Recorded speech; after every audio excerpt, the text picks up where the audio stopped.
Are we live? Are we live? Are we live? We live now? I believe so. Oh, let's see. Did we go live? Yeah, we live, but I can't get it up on here. What's the deal? How about I refresh? Hey. I got my PIC in the studio. Visions with a Z. Unlimited Studios. I've got Coach Abasi, and you're connected to Community Strong 4, Jackson MS Dash, the Solid Rock Show, where the first 30 minutes we keep it cool, calm, and collective. Coach, what are we doing this at 11 o'clock? At the 11 o'clock hour, we just open our eyes up to the possibilities of what can happen. That means we just lay all our hair down, the ones that got hair on the head. And I want you to know on Thursday night, we done went to being uncensored, Coach. Brother Byron Broomfield. Yes. Movement in, what is it, Mission in a Movement? Yes. Mega Evans Reloaded. He came in here. Hey, the studio is no longer virgin. Okay, so the studio went to a little baptism. Hey, man, he put it in us. Yes, he put sir. it in us. So we want to thank Byron Broomfield and also Mr. Billionaire. Mr. Billionaire is the next one's up, about 25 years of age. Okay. Great guy. We call him Mr. Billionaire. Just a well-groomed young man. Well, it's projected where he wants to go.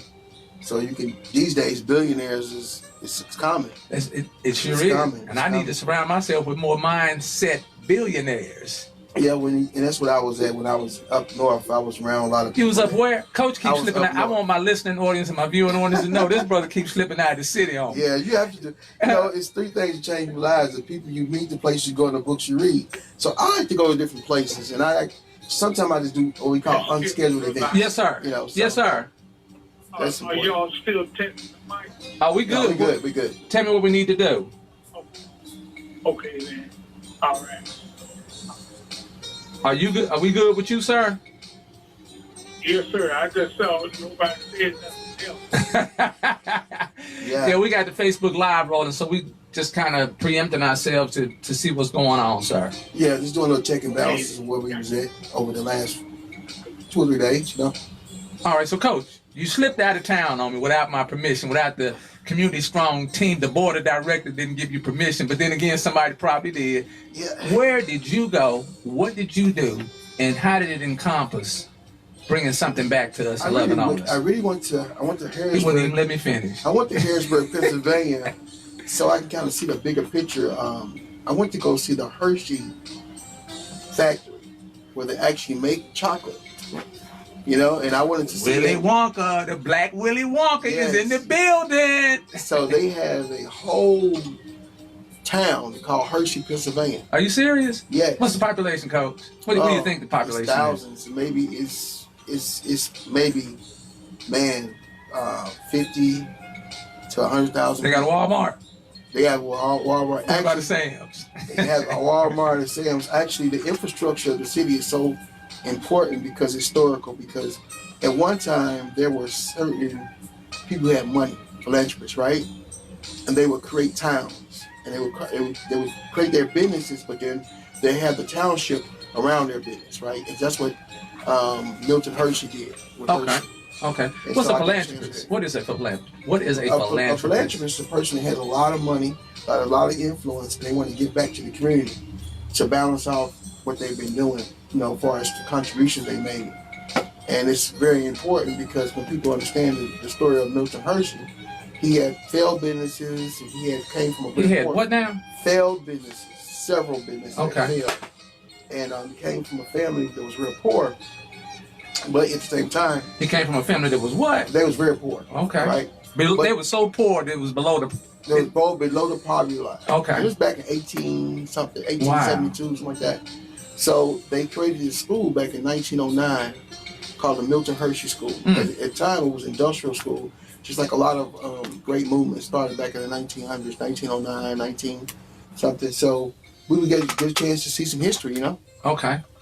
and then bring it back to the community. How can we not duplicate that? Because they have over a trust about $563 billion trust. Okay, but they had to start at zero, less than zero. It started at zero, and back when he and his wife, Catherine Hershey, before she passed, she wanted to start a school for boys, Okay. an orphanage, right? And so industrial college, and then they did that, and he had the trust set up, and when he did it, he started with $60 million. Okay. As a trust. Okay.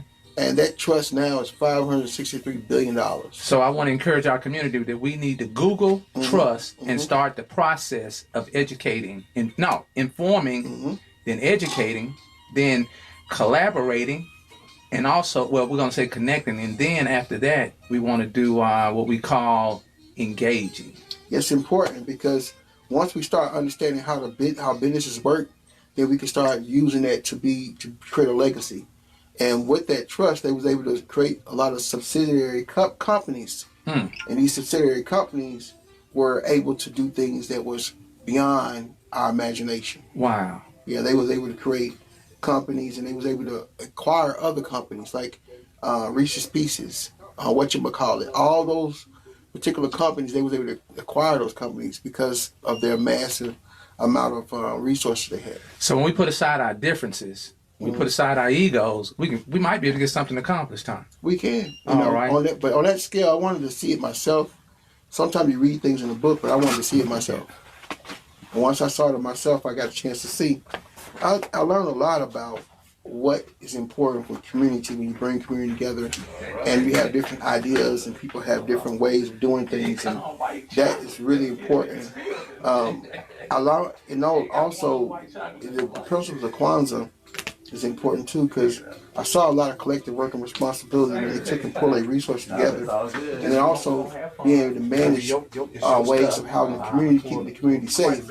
So his workers were able to be safe, get a livable wage, and actually be able to have something that's going to cause them to go to the next level. So lots of different ways we do community. It's so many different ways, but we have to make sure that we do things that's going to be productive for the community, and we have to learn, get the research. So once we get research, we have to come back and implement those different things we learn. Coach, I had the infamous white chocolate to walk into the building. I ain't gave somebody the white chocolate name in about 20 years. My other little partner, Zane, grew up with Joshua playing baseball. So he came over and stayed with me in the hood, and he coming from the burbs, but he came over, we gave him a little insight. I think when people can go across lines to see how other people are moving and doing without being judgmental. That's right. You have to ask questions. Relax now. ZS, relax. You don't look like you're relaxed. Well, it's like you said, when you said the white chocolate, it's like I've been in Pennsylvania for the last 4 days, right? Oh, really? So I was at Milton Hershey. I'm ready So I for was you. at Hershey, so I was up to dark chocolate, right? But they had all type of chocolate up there. I was actually able to see how chocolate is made. Okay. Yeah. And What a coincidence. We got white chocolate in the building, baby. But you know what? It's so significant about that. When you said white chocolate, you talk about Milton Hershey, when he started out, it was a caramel company, right? And so he had got involved with some people in Belize, and they started the cocoa, and that's how they started the chocolate part, right? Yeah. But it wasn't until he had to expand out of himself and look beyond his community to find out what's gonna make it really pop. Yeah. So it really didn't pop. The chocolate didn't pop until he went to Denver, Colorado, and he found out that you can include milk in the chocolate, and that's how I got milk chocolate. So that milk was white and then black. But you know what? All those combinations, when they came together, it made a real great recipe.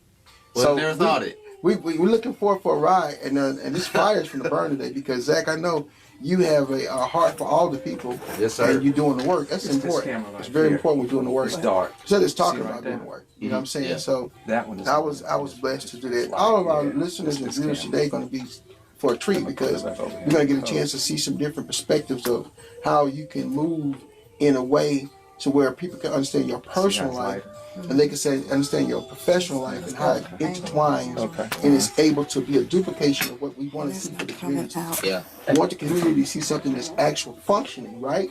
In terms of community, instead of us looking at a theory of it or looking at what other people did and trying to say, okay, well, we can do something different, we can do something better. It's not about that. It's about living in the now, you know? Now for me means nurture, outreach, and witness. How can we nurture our community? How can we be a hand to outreach to them? And how can we witness to them something that we experienced? Yeah. It's very hard to witness something to somebody if you haven't experienced that. So That's true. we have 1 minute before we start our show, the Charlotte Rock Show, and we're just glad you came in here. And guess what? You were on time. Mr. CS, would you please let our viewing audience, did you need to set up you got a phone you want to set up for Facebook Live? Oh, I didn't even think about that. I should do that. Let me just set it up and do it. You got an Android or are you with the iPhone family? I'm iPhone game right now. Oh, he iPhone gang. He's on the iPhone gang. Yes, If you sir. turn it landscape wise, and I'll set it up for you, sir. Okay. All right, we got a superhero in the building, Mr. ZS. Would you please let him know who you are, what you got going on, and why you decided to take time to come fool with the Community Strong guys? Yeah. So my name's SERVIS. I'm a follower of Christ. I'm a father. I'm a husband. I'm a music artist. I'm a musician. I'm a producer. I'm an audiovisual engineer and tech. I'm a consultant. I'm a web designer, and most recently a candidate for Mayor of Jackson, Mississippi.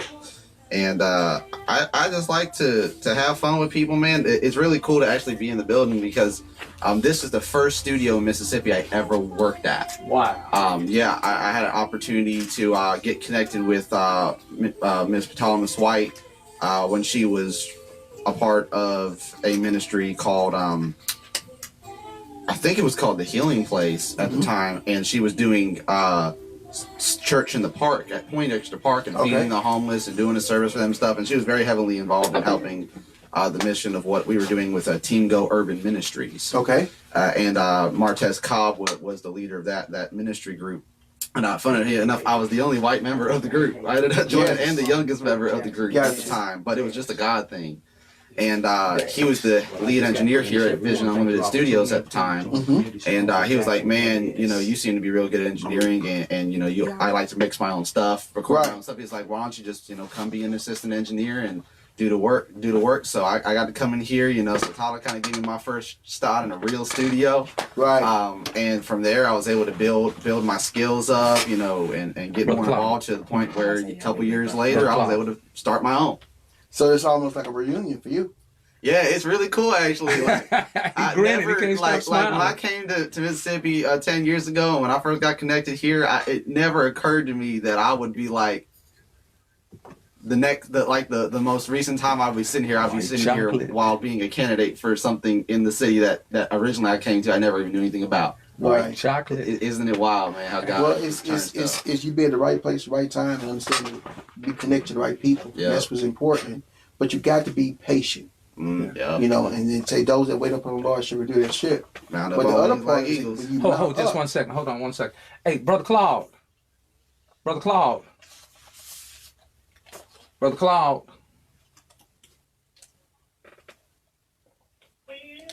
Yes, sir. We ready whenever you are, sir.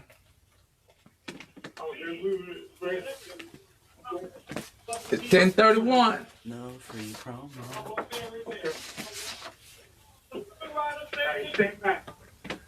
All right. Yes, we were saying your mouth is an eagle. Yeah. Eagle's always looking up and then always looking down, subverting the land. So sometimes when we always looking down on ourselves, we can't see ourselves as an eagle. That's facts. And so that's why I actually see that what we're doing is great. Yes, sir. You're going to be right there. From the A little bit of fun. and Nixon right here. Double OAD. Everybody. West Side. So what brother? I'm actually from the West Side. Okay. I can say that. I'm from I thought he was throwing up some signs up there. I'm like, I was repping for the Bay. Just repping for the Bay. Probably the only person in Jackson who ain't a bandwagon Warriors fan. Actually been to the game. man, this is going to be fun. I dreamed about this. Yeah. What did you just say, Mr. Servant? I said I'm probably the only person in Jackson who's an actual Warriors fan and not a bandwagoner because I'm from there.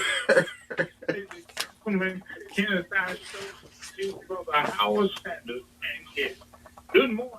Good morning to you, Mr. Hey, wants to connect with Brother Claude. Brother Claude, when I hear your voice, that means I'm being favored and it's time for me to serve. And we want to welcome our listening audience as well as our viewing audience to the Solid Rock Show. WOAD 103.5 FM, 1300 AM. And if you're into the visuals, please tap in or connect to Community Strong Fort Jackson MS Howard Sanders, uppercase I, uppercase I. And I've got my hero here, my co-host that just got back in the city, all the way from Hershey Chocolateville, Coach Obasi. Yes, we're excited to be here. Excited to be able to talk to this young man and have a conversation about what's going to happen in the community. So I'm excited. I'm full because I've been in a place where it was a lot of snow. And as soon as I came in, boom, here we get, hey, that sunshine. It makes me feel good. Hey, we can't thank you enough. I'm not going to hold off long, but we want to welcome our superhero to the microphone, to the studio, to Visions with the Z, Unlimited Studios. Be sure to tap into us at 601-937-5671. And I'm going to let this gentleman introduce himself. The next one's up to introduce himself. And it's an honor to call you that, sir. It really is, because I see some bright things coming in the next 48 years. 46. I'll be 70 in 10, so we got to pull this off in the next 4. You 60? Yeah, I'm 61. 61. Yeah, looking good for that. You know what? I did a lot of in the back in the day. Well, we just really thankful because Kenneth R. Stokes and his team, Miss Jones and Miss Carr, they are doing a great job. We just got over the Martin Luther King celebration. We had a big banquet. Man, it was awesome. And if anybody wants to find out what's going on in the community, you can just always call 601-960-1090, Monday through Friday, 10 a.m. If you have any issues that you have in the community, if people are not listening to you, believe me, Councilman Kenneth Stokes and his team, Ward 3, will listen to you, and they'll follow up to make sure they can help you with any situation that you need to get taken care of. Again, that's Team Stokes, Miss Jones and Miss Carr, 601-960-1090. I've got Zach Service in the studio, a.k.a. this is from me now. Everybody, you got to get my permission to call him this. I got white chocolate on the couch. And I cannot dunk, so don't confuse me with that guy. Oh, man. I'm 5'7". You know what? I'm going to say this. Business owner, parent, family man, advocate, visionary, lives in Ward 3. When he first told me that, Coach, I'm like, what part of Ward 3 do you live in? The Ward 3 resident. In the heart of Ward 3, and also spiritual. Yes. Truly a man of the universe, of God, of whatever it is that you follow, man. He speaks it, he shows it, he says it, and he does it. Would you please bring yourself to the mic, sir, and please fill our vessel with a prayer this morning, Mr. Service. Absolutely. Thank you so much, sir. Glad to be here. Well, Father, we come before you today, grateful to have another day to live, another day to breathe the air that you gave us. Lead us into the truth as you promised by your Holy Spirit, Lord. For everyone under the sound of my voice that has the Holy Spirit in them and has put their faith in you, Lord, I ask that you would give them guidance and wisdom. And Lord, for even those who may not believe in you, Father, I ask that you would still lead them and guide them to the truth, Father, because your truth sets each and every one of us free when we take hold of it, Father. And when we are in your will, that is when our life, when our society, when our governments, when our cultures, when our communities start going the right direction, Father. Because your ways are higher, your thoughts are higher. You know what we do not know, and you see what we do not see, Father. So I ask that you would grant each of us wisdom and the sight to see beyond where we are and see where it is you desire for us to be, and give us the grace and the strength and the faith and the courage it takes to make the steps in the journey to get there. Bless this conversation that we have today, Father. Let it be for your glory. Let it be productive. Let it be insightful. Let it be informative, Lord. And let each of us leave this conversation more enlightened than we did when we came into it. I thank you for it, and I praise you for it. In Jesus' name, amen. Amen, amen. Hey. There's no other way. You know, that took about, first of all, we gave an action. You jump right in, and you filled us in less than a minute. It don't take a whole lot to give the action, and then give the motivation and the inspiration to go get it done. So it's an honor, Mr. Service, to have you on the couch, and give them a quick little history about you coming to Jackson, sir. Yeah. Yes, sir. So, first of all, did you take a wrong turn? Did you take a wrong turn? Well, in a way, yes, Okay. because it was not my choice to come to Mississippi. I was in a very toxic relationship. Okay. Keep it truthful, transparency. Yeah, Keep very it truthful. toxic relationship. My dad did not know I was in a relationship. And we had a very poor relationship as it was. My mom figured it out. Most moms do. She was trying to, keep the peace in the home. So long story short, man, a very spiteful person. That's all I'll say about that. Not my mom, but the woman I was with, and she got mad at something that my mom gave her advice about, which was, hey, you got to stop being a victim and letting what these people did to you cause you to stay back in life. Like, and she was like, man, I'm gonna and then she's like, and I'm gonna come to your house and da da da da da. And I said, whoa, no, pause now. You're not coming to my house and doing all that. Okay. And so she got mad. And because I said, I'm going to call police on you if you come here trying to stir up some stuff. I said, don't show up at my house. And long story short, man, she calls her brother who's fresh out of prison. And tells him, my boyfriend said he was going to hit me. Wow. Which I've never hit a woman in my life. Right. So that man, it's Sunday morning, Valentine's Day, after I had gone all out, right? I don't like Valentine's Day very much, besides the true roots of it. But that being said, calls the phone and threatens my life. This is back when we had a home phone. So her brother did. Yes. Fresh out. I'm at church. Okay. I get home. My dad says, why the hell do I have a voicemail of somebody threatening you? What did you do? I'm 17 at the time, about to turn 18. Right. In like 2 weeks. And I was like, man, I told her what mom said and blah, blah, blah. And he's like, man, you can't be telling folks what to do, blah, blah, blah. And basically, long story short, he didn't know what to do. And he sent me, actually, he told me to go sleep in the backyard. Okay. Said, take your sleeps in the back. I said, bump that. Right. I hopped the fence, walked 3 miles to my friend's house, who's part of my music group, Isaiah Marshall, real one, man. And I slept in his kitchen on the floor. Wow. And the next day, my grandma drove all the way out because they had just moved to Mississippi. Okay. From California as well for work for my grandpa. He did IT work. Okay. And came up and picked me up, said, hey, go stay with your grandparents. And that was how I got to Mississippi. Wow. Okay. And how long ago? And so how many years ago was that? That was, I'll never forget it. I left Texas February 16th, 2016. Wow. Yes. I'll never forget that. Longest night of my life. Wow. Okay. And nobody's in a hurry to follow anybody to Mississippi. Nobody in a hurry. I did not know what to expect. Wow. Coach, hit us with that mind food so that we can get Mr. Service to interpret it for us. Okay. And then we're going to let him go right into who he is, what he got going on, and where we need to be as we're listening and following. He got one. You gonna shoot that one? Yeah, I'm going to shoot this one. I think he'll love this one. Here you go. Okay. All right, and this is one for me. Okay, so I'm gonna allow you to read it, and I'm gonna let Mr. Service interpret it. We can learn a whole lot by what somebody else hears and sees. Go ahead, Coach. All right, surround yourself with humans who create their lives, people who change more than they complain, create more than they consume, live actively instead of accepting life as is. Find people chasing down their potential.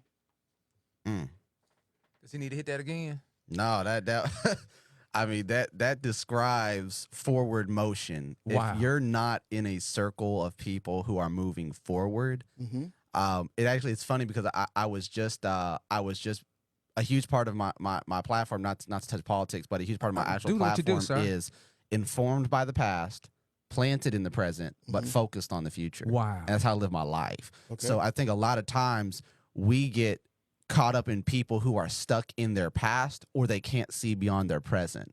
And if you make that your primary circle, if those are the people that you do life with, you'll never get to your future. Your future will always be stuck and tethered by what was before. But when you surround yourself with people who are focused on taking action, they're not victims of their own environment, they're not victims of their own mishaps and misfortunes and mistakes. Say, hey, some stuff may have happened. I may have made a mistake. I may have been done dirty. I may have not gotten what I should have gotten. That's right. But I'm not going to let that be why I don't get it tomorrow. Wow. And I'm going to keep stepping forward, and I'm going to make sure I do everything that I can do in my power to make so that what's out of my control can work the way that it should. And I believe that if you do your part, God will always do his. But you got to make sure you're surrounded by the people who have that mentality, because half the time it's not what's around you physically that is the problem. It's what you're thinking about it.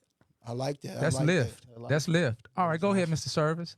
Go ahead, Mayor. What's the next one? What's the next one? I just found a beautiful verse.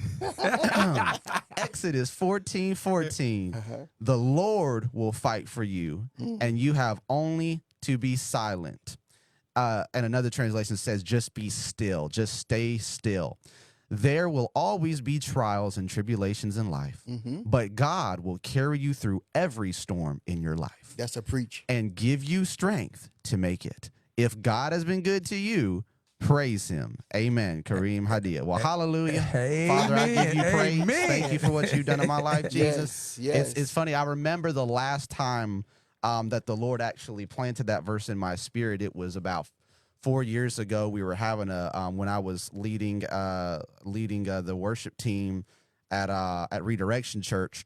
We would have meetings on regular weekdays for our young adults. We would just come out and just hang out, play some basketball, play some video games, and talk the word, worship a bit.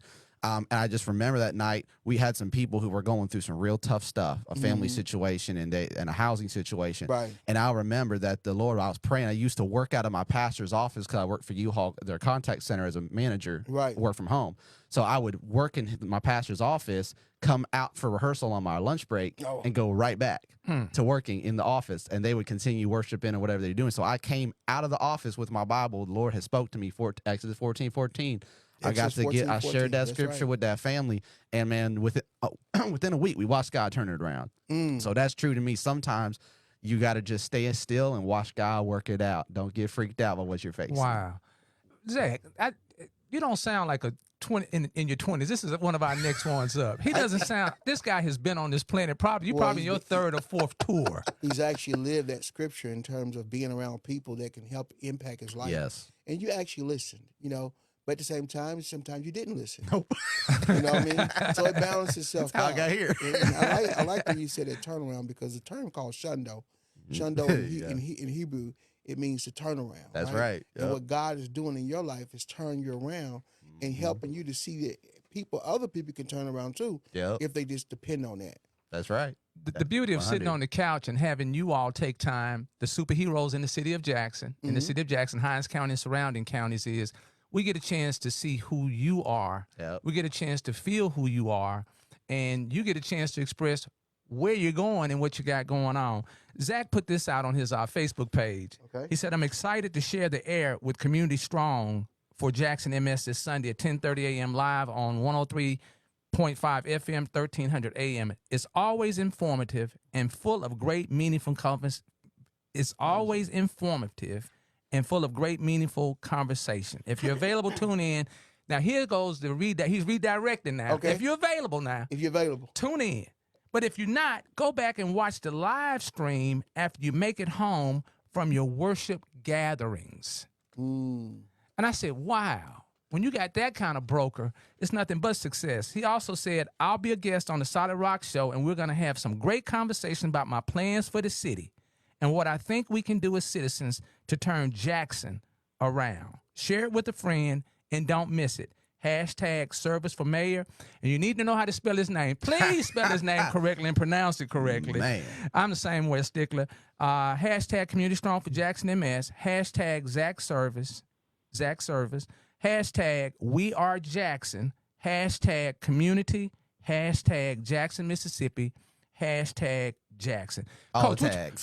which one of them hashtags you want them to start with? Hashtag Jackson. This is a hashtag Jackson. Okay, go right ahead, brother. Service. Superhero service. Man, hashtag We Are Jackson. And I spell it JXN for the hashtags in the movement.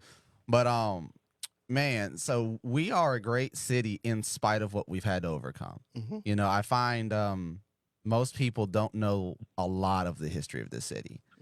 And I certainly didn't when I first moved here, you know. And I had an extent, like I was blessed to be homeschooled through Rebecca Christian Academy. Oh, okay. And we do our children through that. So I probably have a much better history upbringing in school than a lot of other people get the opportunity to have, because that history was a huge part of how they did things. But it was still the version of history that most of us are taught. Like there were a lot of caveats and things that we don't know about certain parts of history that I had to learn after school. That's right. On my own research, on my own time. That's right. So, for example, we learned about the good side of Christopher Columbus. Yes. But it wasn't really popular during my time in school. Like, it wasn't popular in all, that Columbus was actually a really messed up dude. That stuff started coming to the surface that next decade after I graduated. That's right. I'm like, oh man, like I was never taught this stuff because they weren't taught that stuff, and the people be so. It was very interesting to me, and then I realized, wow, we almost know nothing about the history of Jackson, and that's Jacksonians. Like a lot of Jacksonians, especially my age. Right. I was talking to one of my friends who teaches at Powell Middle School, and he was talking about how his 6th grade class didn't know who the first black president was. Now that's insane. Right. Well, I'm 61. There's so much confusion. Who was the first? Who is the first? You would be said that it's Barack Obama. Okay. It would be said there was no other one unless you counted Abraham Lincoln because of his mixed lineage. Wow. But most people would say the first like black president, they would say it was Barack Obama. Okay. But they didn't mention either name. Right. They didn't know, and it's like, man, we are grossly failing our students, not just at schools, but parents should be teaching their children the history of not just your city but your nation, especially something that for a culture is so pivotal. Right. It's such a land. That would be like, don't teach about Martin Luther King. Right. Or that would be like, hey, let's not talk about George Washington. Like, you should know that. So Jackson, I think, gets a lot of a bad rap because we don't even often realize the good or the bad from our history. We think about the last 30 years. That's true. Right. And that's all we ever talk about.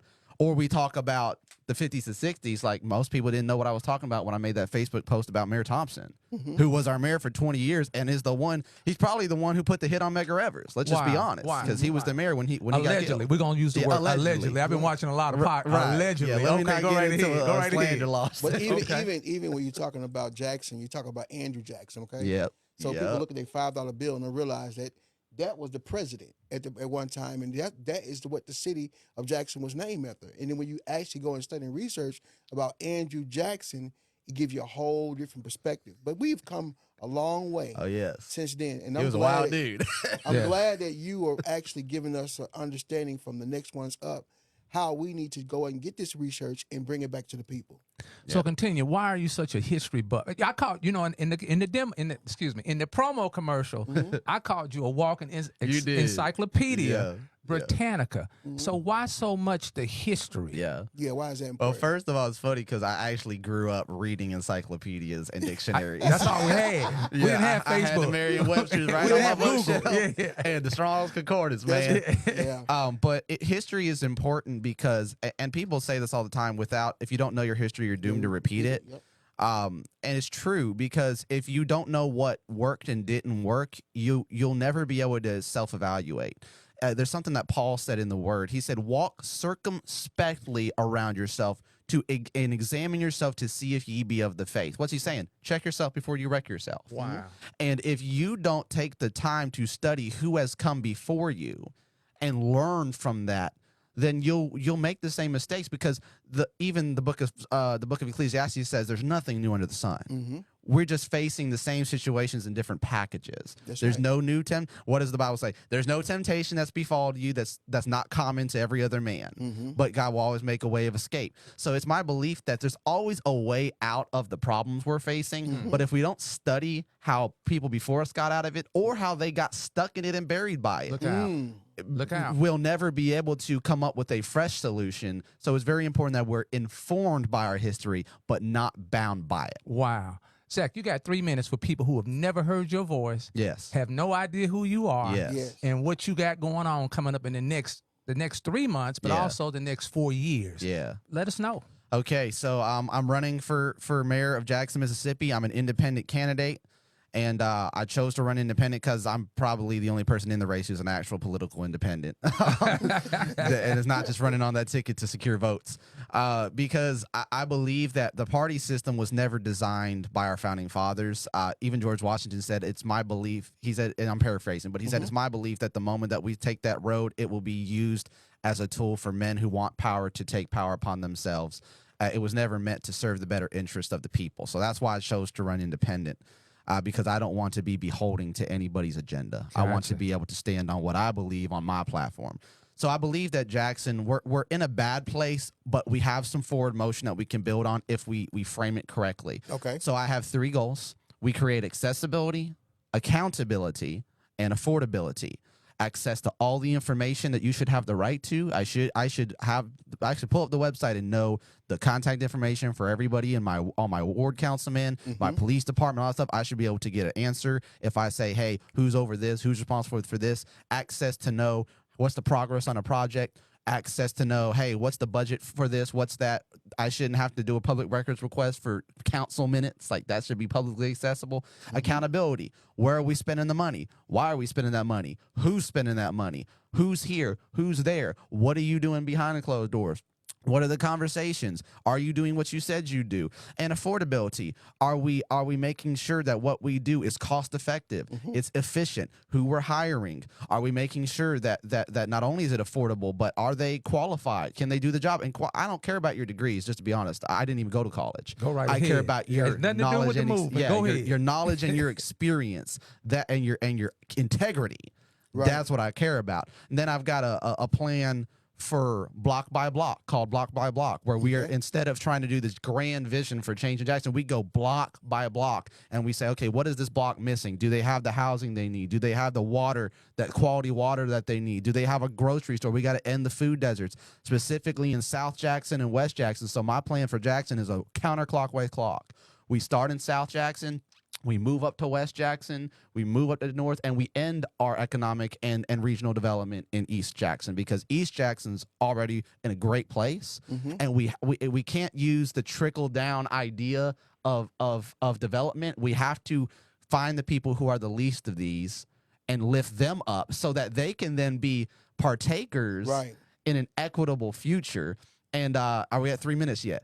Oh, do this for me. Do this for me. Do this for me. Yes. You throwing some fire bombs.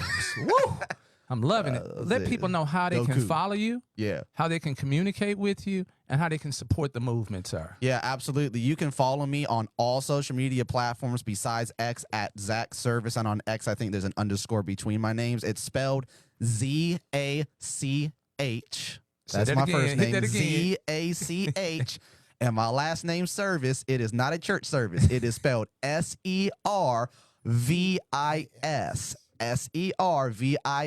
You can find me on all social media platforms, and in about a week you can go to service4mayor.com. Right now, if you go, you'll just see a password. I'm loving that. Right. But the website's locked right now, so you'll just see a password. But in about a week, I'm going to launch it. Service4mayor. Service4mayor.com, and it'll be live in about a week. If you had 4 words, yes, that framed the 4, what would be your 4 words? We can do this. Okay. Give me 4 individual words. Okay. Let's see. Community, integrity, action, innovation. Hey, you got Zach Service. Yeah. 2025 mayor candidate. Go right ahead, Coach. I was gonna say integrity, but when he said those 4 words, that was impressive. Super.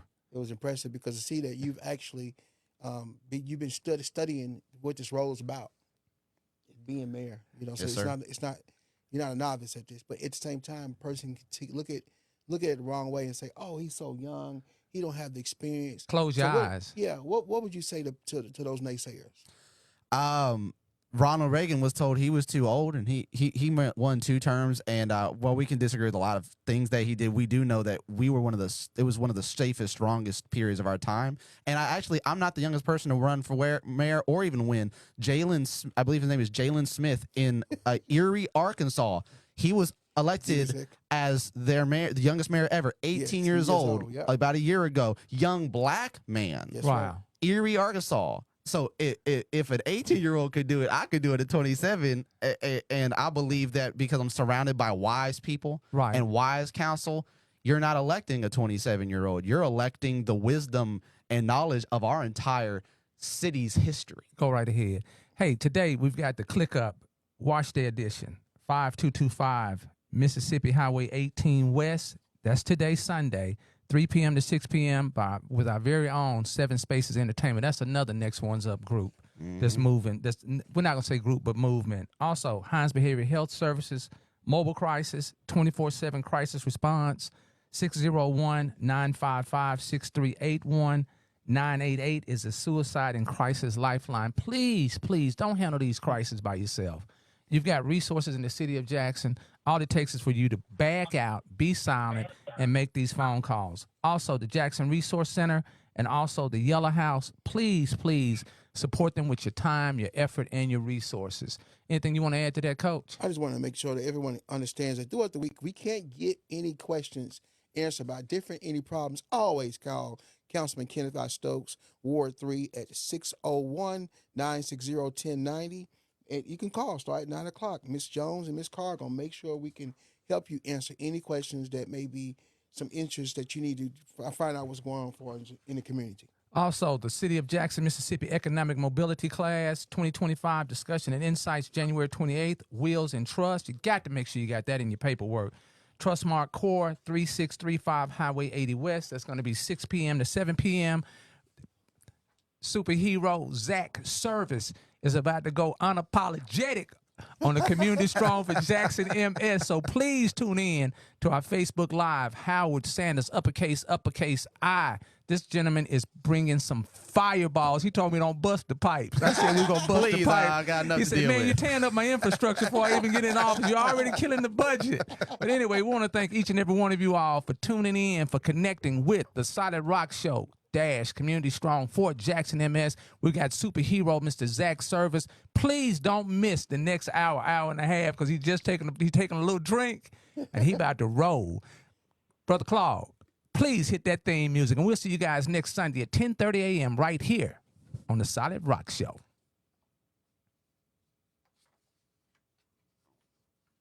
Y'all have a good one now. All right, love you, Brother Claude. All right, Okay, then. Thank you. Yes, sir. So we at halftime now, right? We're going into halftime. First quarter. That's just the first quarter. Okay. Hey guys, we want to thank you all so much for tuning in to Community Strong for Jackson MS. We got our very own superhero from Ward 3, our very own resident. You know, sometimes mistakes are blessings. Oh, can be. So we want to thank that young lady for having all that confusion in her life that we're able to have you. Also, I want to say that one thing I do enjoy when I listen to Mr. Service, he puts his points out, but he frames it so he's not blaming and shaming. That's very important, because what we want to do, we don't want to make sure that when we have this mayoral race, I've seen several of them, and after the race is over with, nobody does any work. No. And that's Whether they one win or thing we wanna make lose. sure. Whether they Nobody win or doing- lose. Yeah, they don't do any work. You know, and the ones that win always want the other ones that lost to concede, but they don't get along. Yep. And we have to make sure we can find some boundary where we can all come together and say we can meet at a table to make sure we're doing what's in the best interest of the city. Yep. I also want to bring to you all's attention. Think it's a joke if you want to. We've had 2 years to prepare our behavior, to modify our behavior. So I want to bring this to our listening audience and our viewing audience's attention. CCID court will hear misdemeanor offenses investigated by State Capitol Police. They will also hear traffic citations written by Capitol Police. They will also conduct initial appearances for felony offenses. This goes into effect as of Friday. They will be holding court on Monday. Yep. So all that stuff that we've been doing, we got some new order. If people say, well, we don't need, if it's just my perception, my perspective, if I behaved accordingly, I wouldn't have to go get someone from outside to come in and say, hey, that's not right. That's just my perspective. Right. You got 3 judges down there. Judge Stanley Alexander. You better look these gentlemen up and know how they deal and how they move. They ain't playing. You got Judge James Holland, Holland. You got Judges Christopher Collins. This is kind of off script. The things that I'm going to ask you are going to be things that I've went and seen that you've put out there. And one thing I noticed too about you is you'll say it, you'll write it for us to go and interpret it.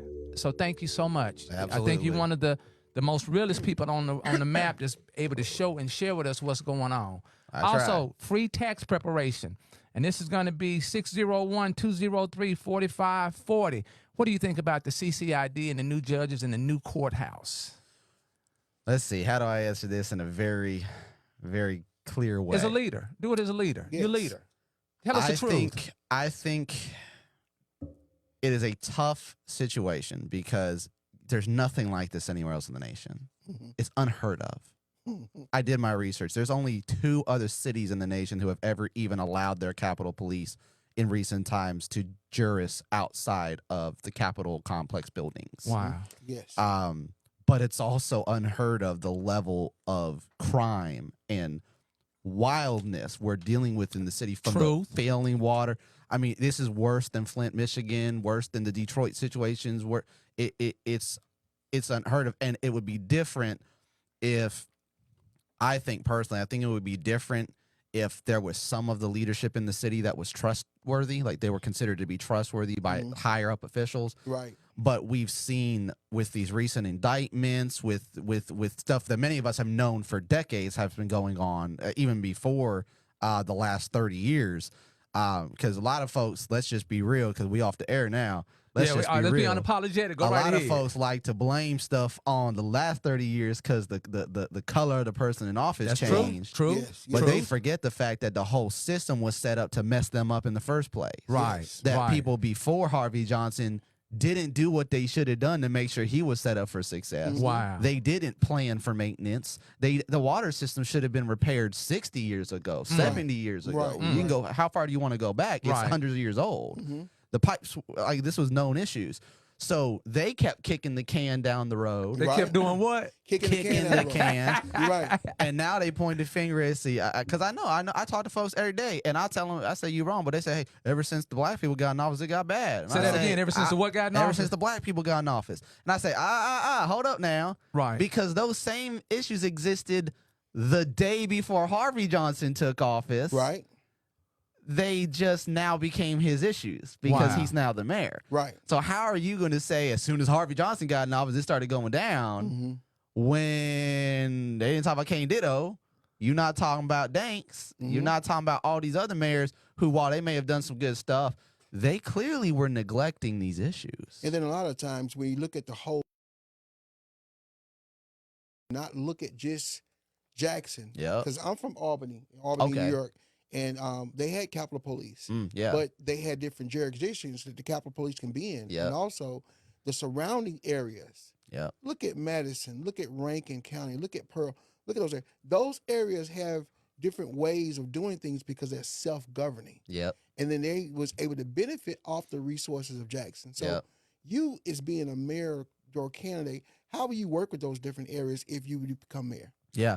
So first off, being honest and being a business owner, I always have to deal with people that are, either of my belief system or not, and do things that I may not agree with, and having been a pastor, having done ministry, being a team leader, working in the restaurant. I mean, you deal with some gnarly folks in the restaurant staff. That's true. And customers too. Right. Yeah. So I am very well experienced with working with different groups of people, even if I don't agree with them. And, I don't agree with the CCID expansion. I do not agree with the CCID court systems. I think that I don't agree with the hiring of all 100 plus more state capitol officers. I personally believe those resources should have been put into Jackson and JPD. I think any other state would have done that. But I also know that the majority of our city leadership is corrupt. I will have no qualms with saying that. And clearly our county, even our DA. So I can understand, but let's just be honest. There's people at the state level that are corrupt. Right. I don't agree with the Favre situation. I don't believe it was right for Governor Reeves to fire the person who was investigating him, then just call it political. And I will absolutely work with Governor Reeves as long as he is governor. True. Same way, as long as Shulkaway Lumumba is mayor, Lumumba is mayor, I will work with him. But at the moment that he's not, I don't have anything to say to him.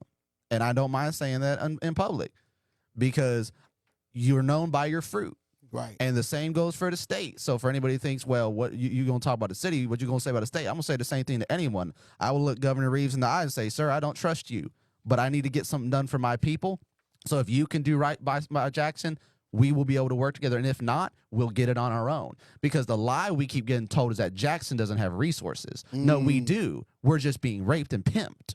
We have the resource. So once we get the bad apples out of it, I don't even believe it is my personal belief. I don't make promises, but it's my personal belief that if I or anyone who is truly in this mayoral race for the right reasons, I think guys like James Hopkins, guys like Rodney DePriest, I think they're in it for the right reasons. Give me 3 right reasons. Give me 3 One, right reasons. Because if you're a Christian, because God led you to, Okay. not because you just had the idea.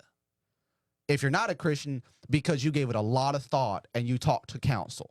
Okay. And you didn't just jump into it because you saw an opportunity to build your career and you saw some money on the table. Back Right. that one up. Say that one again. Hit that one again. I said, if you're not a Christian, if you're a Christian, the first reason you should be running for mayor is because the Lord led you to do it. Okay.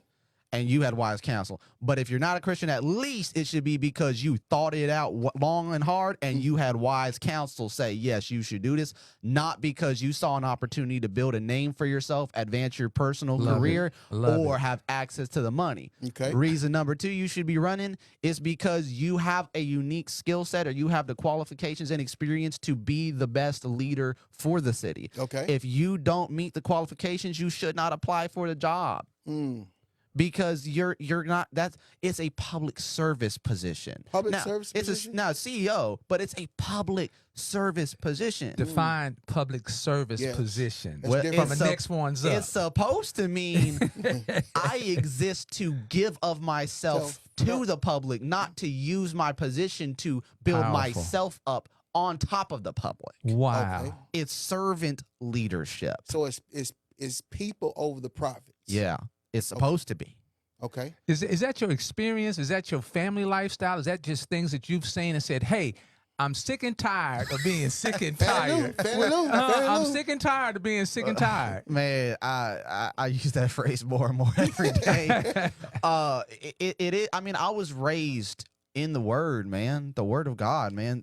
Christ said the greatest in the kingdom must be the greatest least. servant, Yes. and the least in the kingdom. The last shall be first, and the first shall be last. I'll tell you yes. what. One of my, I don't like using the word mentor because of the history, but one of the people who discipled me in prayer and in the faith, she passed on to heaven back in November, a week after Thanksgiving, very unexpectedly from a ruptured aorta. Karen Holt. She led the Jackson Metro House of Prayer here in Jackson. And she was the first, let's say, I will call him grown person I called. You know? And her husband was a former mayor of Edwards, actually. And she said, I'm gonna get in a sec. I'm in the garden, but I gotta take a seat for this. I'm so excited. That's like when I told her I believe the Lord's leading me to run for mayor. I'm gonna run. And she said, man, let's talk about da. So we finally had that first conversation to talk the meat of what I want to do. Right. Her first piece of advice to me was, Zach, you have to take care of the poor. You've got to take care of the poor. Jesus' whole ministry was about preaching the gospel to the poor. And she said, I forget who she quoted, but she said the quote said, he who feeds the poor has power. If you make sure that the poor are taken care of, everything else will be fine. Wow. If you put because Jesus said, if you give a cup of water to a person in prison, if you give a coat to a person that didn't have it, you actually did it for me. But the thing no one ever wants to quote, he said, if you didn't do it for them, you didn't do it for me. And you're held accountable for that. Right. So as a public servant, you should not run for mayor thinking that you are running for a for-profit organization, even though our cities are corporations. Hit that Right. again for what now? For profit? We are not, even though we are a corporation, we're an Yes. incorporated city. Right. You should not run for mayor because you think it's a for-profit position. This is not like you're running you're in the running an application process to be the CEO of Amazon. No. No, Apple. that is a position where their whole existence and the whole purpose of why they exist is to make money. That's it. And maybe if it's a company that was built on the right principles, also to provide a service to people that's needed. Right. But the purpose of government is not as much as we think it is. It's not to meet all our needs. Right. That's you and God's job. Right. The government's job is to provide structure, Yes. order, and justice. Wait, back Yes. up again. It's to do what now? Not to meet our needs, to provide order, structure, and justice. The reason I'm asking to back up, because this is not rehearsed. This gentleman is living this lifestyle. Yes, sir. So it's not like he had to rehearse something to come in and communicate. I'm saying back it up. Like Brother Umar Johnson say it 3 times. If you Yeah. know, if you say We'll it, say it 3 times. say it 3 times. Yes. So that's why I'm asking you. Don't make me This cue that gentleman juvenile. is this next one up is giving us a template for the next 10 years. And 10 years is vital for me It is. because there's a big gap between the 70 and the 80-year-olds, and I'm not calling them out. They did their part. Yeah. In 25 years of age, 13 years of age. Yes, sir. They fought a hard fight. They fought a hard fight. So now they should sit back and be able to enjoy some of the hard fight. Absolutely. But the baton, and I want to throw this out here. You said something about the homeless. Yep. Finland has largely eradicated homelessness across the country with an innovative strategy.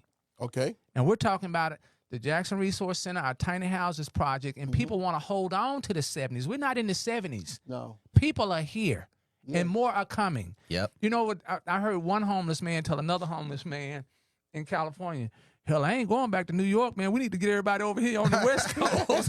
they love the weather, man. So we go where we find food and comfort and sanctuary. The approach involves offering individuals a small apartment and a mental health support without any initial conditions. As a result, 80% of participants in this program successfully reintegrate into society, gaining employment, stable housing, sobriety, and peace. Okay. I want you to throw something out here on this one. Yeah. Men on the sidelines are always louder than men in the arena. Great quote. Great quote. Men on the sidelines are always louder than men in the arena. Keep this in mind the next time you receive unsolicited advice or criticism. False echoes. Give me something on that, brother Zach. Well, I deal with that all the time because people look at my color and they automatically assume I'm from Eastover and I just am clueless. And they don't realize I spent my whole life in the as the building. minority in my neighborhoods. So when I talk on issues that we face here in Jackson, I don't talk about it because I'm sitting up watching the news or watching any particular radio show, you know, where they like to talk about problems in Jackson. It's because I'm actually out there in the streets where they're scared to go, talking to these people, feeding and clothing these people, praying with these people. I walk in Verdant Edition by myself. I believe that. I've got a video up just a couple weeks ago where I was right there by the bridge off Main Street, just checking out an abandoned building that the city owns. I saw that. Yeah, I saw that. Why aren't we doing something? And I want to thank you for exposing. Excuse me, for informing. Informing. Yes. For bringing that to my awareness, because I passed that piece of equipment. I mean that building all the time. The city owns it. Could do something with it at any time. Okay. Used to be an Entergy building. Wow. Yep. Till they ended their lease.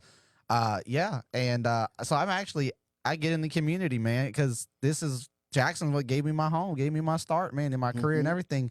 So when I see people who like to talk about problems, but they offer, some of them will offer solutions, Okay. but they are never willing to be the solution. Because the I tell them, they say, man, why are you doing I shared those photos of me doing the cleanups with Keep Jackson Beautiful, and they're like, I doing a photo op. I was like, no, I shared the flyer. I didn't take those photos. Those aren't my photographers. Right. I just happen to be in the photos because I regularly come out there and participate. I shared the flyer. I didn't see you there. Right. Not you, Howard, but you know, I wasn't there, but right, go right ahead. I didn't see you there, and I invited you. I offered to come to that person's cleanup that they try to organize. Right. They never reached out to me. Gotcha. So I'm like, look, some people, I think that they get high off of criticism. So we're gonna say that the men that are on the out, they get high off of criticism. I think it gives them a fix. So we're gonna say that the men outside the arena always have more to say. Always, man. Than the men inside of the arena. It's hard to talk. It's hard to talk when your head's to the plow, man. When you got the lawnmower running, you can't have a conversation. It's too loud. Because you're working. I shouldn't be able to hear you over the work I'm doing. That's true. That's true. So the only way I'm hearing you is because you ain't over here doing the work. Right. And you should be afraid. You're probably hesitant to come over here because I'm doing the work. Because they don't want to be held to a standard and be accountable. Coach has a list, and this is an open conversation, unapologetic. And once again, we can't thank Mayor 2025, Zach Service, for coming in today and taking our time to share his perspective, his vision, his love, his compassion, his Christian values, his parenting. This man told me that he a grown man. He got a real family at the house. I got 4 of them. He got a real family at the house. And your wife has a business. Shout that out right quickly. My wife, Hannah Service, she has a business called Simply Service Sourdough. And you may actually struggle more to spell sourdough than service. I know I'll be trying to make sure I get it right, but SERVIS, our name, Simply Service Sourdough. And I'm not saying this because I'm her advocate. I'm saying this because I be trying not to eat y'all's food. When you make orders with her, I be like, babe, are they gonna know if I eat this like one of those scones? So she started having to make me my own separate order of the food because it's just so good. And man, that's how to clean your gut out, man. It's good for your health, man. Okay, well, we want to give a shout out because when you with the joy that you bring and the love that you share, we just want to know what's going on back at the home Couldn't front. do it without her. Coach, you got a long list. Yes, I do. And we I want to have make a long sure that list our of different listening people. and viewing audience, and there's no reason this shouldn't be shared over and over because this gentleman is giving us a template for your next candidate, for your next leadership. And we're going to get into some other things, but thank you so much for the template. Now, he's giving y'all the cheat code now. If you're listening to him, and he's been all around the city on all these different talk shows. Up, down, triangle, square. Look out now. He's giving you the cheat code. So we want you to know that the code has been extended and you will be held accountable. And we have to have accessibility. Coach, go right ahead. Who we got on that list? For running for mayor, according to our research, we No have blaming and no shaming. And the Democratic Party. It's a long list. Democratic, yes. About 100,000 We folks. have attorney Delano Funches. You have community activist James E. Hopkins. You have Lakeisha J. Cry. You have Albert Wilson. You have Senator John Horn. You have Marcus Wallace. You have Judge Ali M. Samsudeen. Right. You have Courtney Christopher Page. And then you have Tim Henderson. That's all on a Democratic ticket. What's unique about that? Have they qualified? Have those list of names qualified?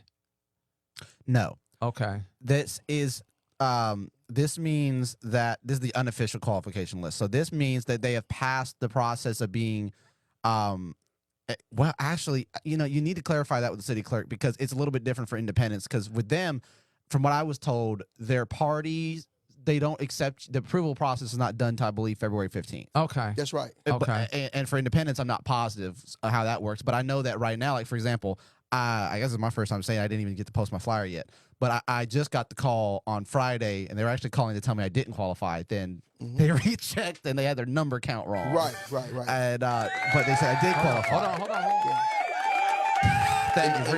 I'm glad you clarified that because people don't understand the different tickets when you have the Republican, you have a Democratic, and then you have the independent parties that's running for different It's offices. a little different. So yeah, I qualified to run to the next step. The final step is the election commission qualifying you, which I think that's what I'm waiting on. I'm not positive if that's what they're waiting on or if they're waiting on their party commission to certify Coach, them. before you go there, and it's all about the information, so thank you.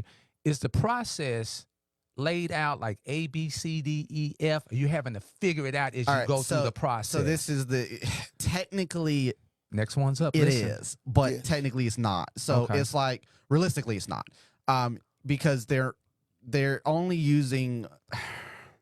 They're using the traditional means of getting this information out, which is you walk down to the office or you watch it on TV one time. That's right. People people 35 and under, we don't watch TV. I'm 61. I I'm don't not have watching cable it. at my house. Right. Yeah. Watch the phone. Yeah. And if you're like me, I don't even watch I don't even have time to do that. So if you don't send something either directly to me via a push notification, a text, or it's on my social media feed with the page I follow, Gotcha. I'll never know about it. And most people don't even know that most of this stuff they're not going to find on the city website. You have to go to the Secretary of State. The site is not complete. ms.gov. Somebody's not. Someone is dropping the ball and completing. And I spoke to the council about that. Apparently, what they did is they tried to migrate all their data from one provider to another. Why the heck would you do that during an election year?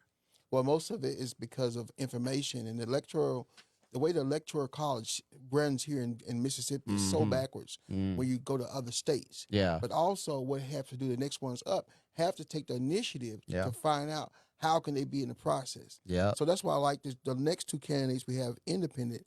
We have somebody named Zach Service. Somebody named what? White Service. chocolate. White chocolate. Yeah, white chocolate. Then we have Rodney DePriest. Yep, Rodney DePriest. So those are the two independent candidates we have right now.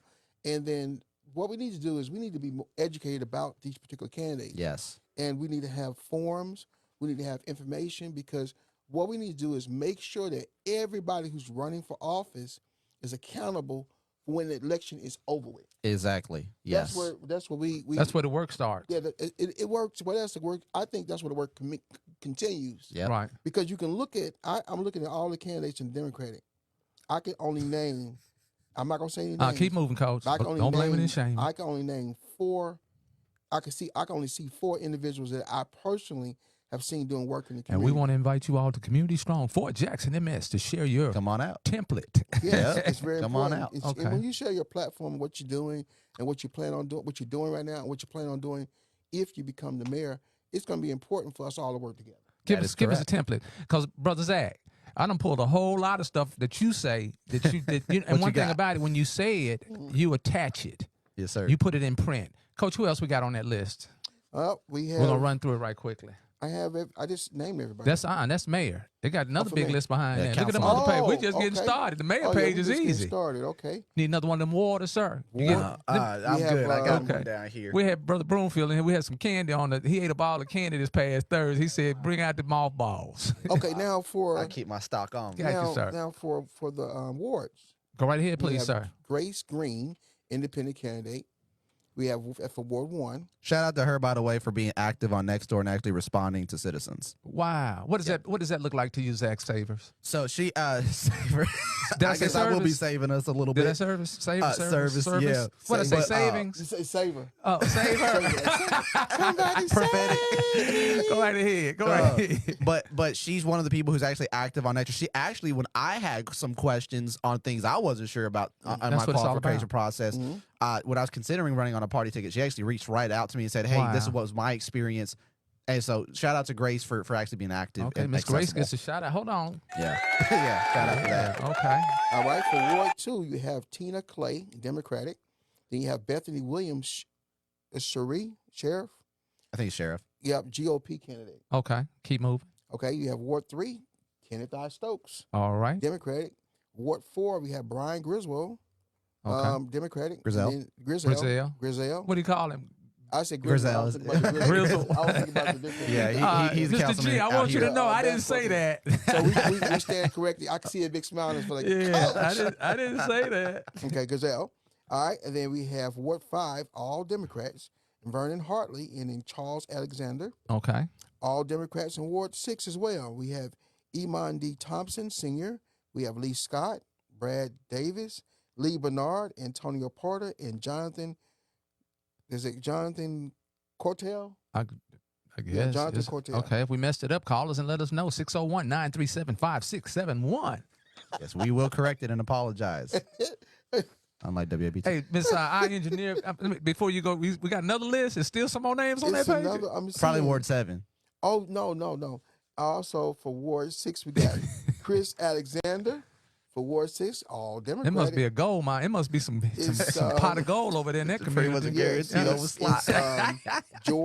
George Monroe. Then you have David LaPatrick Walker as well. Wait, that's all Ward 6? That's all Hey, Ward dang. 6. Now the last. That's it. Yeah, Wait, that that's was the a whole. big- That's that the was- whole ward, isn't That was it? the whole city. That's the whole They could city. have run each and all 140,000. Ward, man. And then for Ward 7, all Democrats. Kevin Parkinson. You got Corinth Corey Sanders. You got Janice Dolores Adams and Quint Weathers for Ward 7. Is Miss Wild on there? I think we got Miss Wild on there. Yes, you got Janice Dolores. Got Miss Wild. Yes, Miss Wild. Miss Adams Wild. for Okay. Ward 7. All right. That's gonna be interesting. It's right gonna be there. super interesting. Yeah, because That's half the city. Miss. We got the I whole would- city in Ward. What? Well, six? actually, say when you said Janice Dolores Adams, that's like most That's of Miss the city. Wild. Yeah, right that, there, that's because yeah, of that's the a whole work that lot. she That's do in the 500-600 city. people right there. Yes. Go ahead. Now the primary election is Tuesday, April the 1st, with runoffs if needed to set for April the 27th. The other general election will be June the 3rd. Okay. All right. I got a couple of things, Mr. Service, that I have pulled off, and I want to give you a compliment. One of our viewers said that Zach has grown a lot since he first announced running. What does that look like? Zach has Man. grown a lot since his first announced running. It's funny, man. You know, you have to get a little more disciplined Mm-hmm. when you take on something like this, even just in how you address and speak on things. Mm-hmm. Because I always, intentionally stayed out of politics, Right. and I'm very informed. But you like politically. Moses. You've been called. Yeah, you know what I'm saying. Yeah. Like I tell folks, and I forgot to bring the photo. That's okay. But I had a photo. Post it though. Post it I on will do Community that. Strong Force, please. Because I had a vision board on my vision board, I broke down my next 20 years of life, starting Okay. at 20 years old, and I did not intend to start doing political stuff till the age 35, and I'm 26, be 27 next month, and but when when I was praying and the Lord said, why not you? Mhm. When I was asking, I think she tried to hit you that, why not you? And I was like, okay, why not? But I've grown a lot, I would say, even just since this race, because I've gotten to see more than I saw while staying in my lane. Yes, sir. When I stepped into a new field, for one, I was saddened by how much I saw, how much corruption I found out was actually occurring, and honestly, How much documented and allegedly? Allegedly documented and allegedly, Okay. and just experiencing it in many ways, and just seeing how broken our systems are at every level, man. And it's really what led me to leave partisan politics, to be honest, because I have no qualm saying I was a registered Republican, staunch registered conservative Republican, and I had to realize, like, Zach, I think you've adopted some beliefs that were based in rhetoric that you never researched. Right. And when I started researching things, I was like, holy guacamole, what the heck, dude? This is not what I thought this was. This is, y'all say you believe this, but you're actually doing this. Right. And I tell everybody, coming from Texas to Mississippi politics are so different. Hey, Texas got the big Texas. It threw me for a loop, man, because it's different out here, man. So how I thought everybody did stuff like that. When I found out, wait, we get taxed on our groceries. Wow. We pay income tax. Wow. Like in Texas, we didn't do that. That's why when I spoke to Speaker of the House Jason White and Chairman Che Lamar at the tax reform You summit, know their full name. You know their whole government name. yeah, don't you? I know when someone paves their own cul-de-sac with appropriation money. Look out I now. sure do know that. Look out now. No blaming, but no I shaming. spoke to them Go and I ahead. said, guys, I said, there's no reason we should be taxing folks 7% on grocery tax. Yes. Texas is not, because everybody says, well, they're bigger and that. No, I ran the numbers. Their fuel tax is almost negligibly different than ours. Man, this brother doing the work. And if you compare per capita, there's no reason we need the state income tax, and there's no reason we have to have the grocery tax. And I don't know if I had any influence, because originally Speaker Jason White told me we have no interest in changing the grocery tax. So I don't know if my conversation with him had any influence. I can't claim that. Right. All I know is that now they want to cut the grocery tax in the new bill. So how many people? That's on a state level. That gentleman you talking about? Correct. He's the Speaker of the House. Okay, so on a state level, could we as a community in the city of Jackson, if we had, say, 10,000 strong that was in that movement, Yeah. would they have to deal with our not our demands but our questions? Absolutely, because again, a lot of folks don't even realize that we lost the right to put voting propositions on the ballot. Right. We used to be able to say, hey, The I want community did. this thing to be changed. Everyone signs a petition. It gets put on the ballot alongside the candidates to vote on. Yeah, I haven't seen that in a while. When I first moved to Mississippi, we were voting on medical marijuana. yeah, we were. But they didn't like the direction those votes were going. So they're like, you know what? We can't have people voting on things because they'll vote for what they want instead of what we decide to pass. So how many people do we need in a movement from mean, the city to of be Jackson? perfectly honest, Yes, sir. With 500, 1,000? with our population being, well, realistically now it's more like 135,000, I believe. Okay, I'm Those saying, are but more how recent many would we numbers. need if we showed up every time we had a calling or we sent out an alert? How many people do you think we need?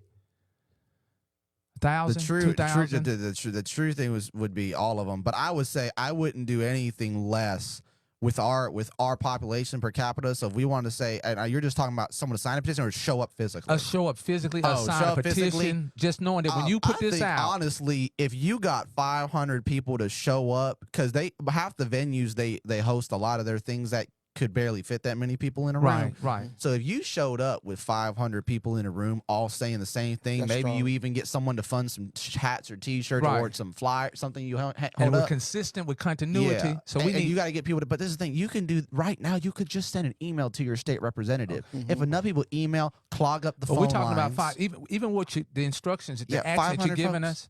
Yeah. We should be able to send out a social media saying, hey, Yes. 500. But we Yes. got 2,000 over there. We don't need the Yeah. 500. You step up and step out. Yes. Okay, that's the number. I want you to hold that number. Coach, you got another one over there that Mr. Service put out there. And, brother, you do a well job of applying pressure and pushing harder. Yeah, especially talking to the community. So this is one of the things you said. You said, as mayor, one of my first actions on day one will be to sign an executive order changing the policy of Jackson City government to provide all public records and FOIA, that's Freedom of Information, Correct. requests for free at no charge to the register. This shouldn't have ever been a debate. Correct. That's what you said. So That is tell what I us said. why you put this out to the media. Yes, and I also do believe that post was made in layman's terms. It would more so probably be a direct, an order to instruct or direct the offices to review state law and find out how we can do it. Right. But I don't want to have a long paragraph on the post. I just put it in layman's terms. No, you did. Thank you. You did. You know, so the reason why I said that is because, for one, I had to spend $22 and some cents of my own money to do a public records request. And I talked about this at the council meeting. You all probably saw the video. I did. If you weren't there, all right. It was so It was quiet. classic. You can hear church mouse. And but I said, man, I had to spend over $22 of my own money to file a public records request to gain access to the council meeting minutes for the entire year of 2024 and to get the budget that was adopted and passed for 2024-2025 fiscal year. They didn't even give me the budget, which was the first thing I requested. The main thing I requested, they completely didn't give me. And they left out the 2 months of the budget discussions of meeting minutes. Right. And I'm like, You weren't supposed to share You that with weren't us. privy to You that weren't supposed to information. inform us. I said, that is very Here come the shady. bus That's right. dog. And I said, okay, nah. And I said, wait a minute. Wait, Did they this- hold on? Did they hold their heads up or drop their heads when you went to putting this out there on and the this is tape? the thing, and I have no problem saying it. The assistant tell to the the truth. attorney came over to come here. You could have sent an email for that. And I'm like, no, y'all could have gave me what I had a right to as a citizen and had it on the website in the first place. Accountability, accessibility. Yeah, don't get mad. But I have a problem, and this is a thing I've seen a lot in government, not just Jackson, just in government. Government people will get offended when you hold them accountable for what they did wrong to you. Getting paid but don't want to do the work. And they'll Let's just get do the work. offended that you said, give me what is mine. Right. Give me what is owed to me. What So is we Ce- got to what- change What that. they saying wrong? Give Caesar what is what? Yeah, Jesus said, give to Caesar what is his and give to God what's God's. And guess what? I said, give to Zach what's that. And, hey, give me that. Hey, I need all of it. I want you all to know that you are getting a template on how to engage your yard, your house, Yep. your city, your community. Yep. All right, now we ain't talking about the messenger. We're talking about the information. Coach, you got another one over there that Mr. Service informed us on. This is some fire here. It says, at this week's city council meeting, I asked our city council to give themselves a raise so that they and future councilmen can be paid fairly and serve without the pressure of a low salary. Next, I asked them to restore the council meetings to 6 p.m. so working citizens I love that can one. attend and be informed and have their voices heard.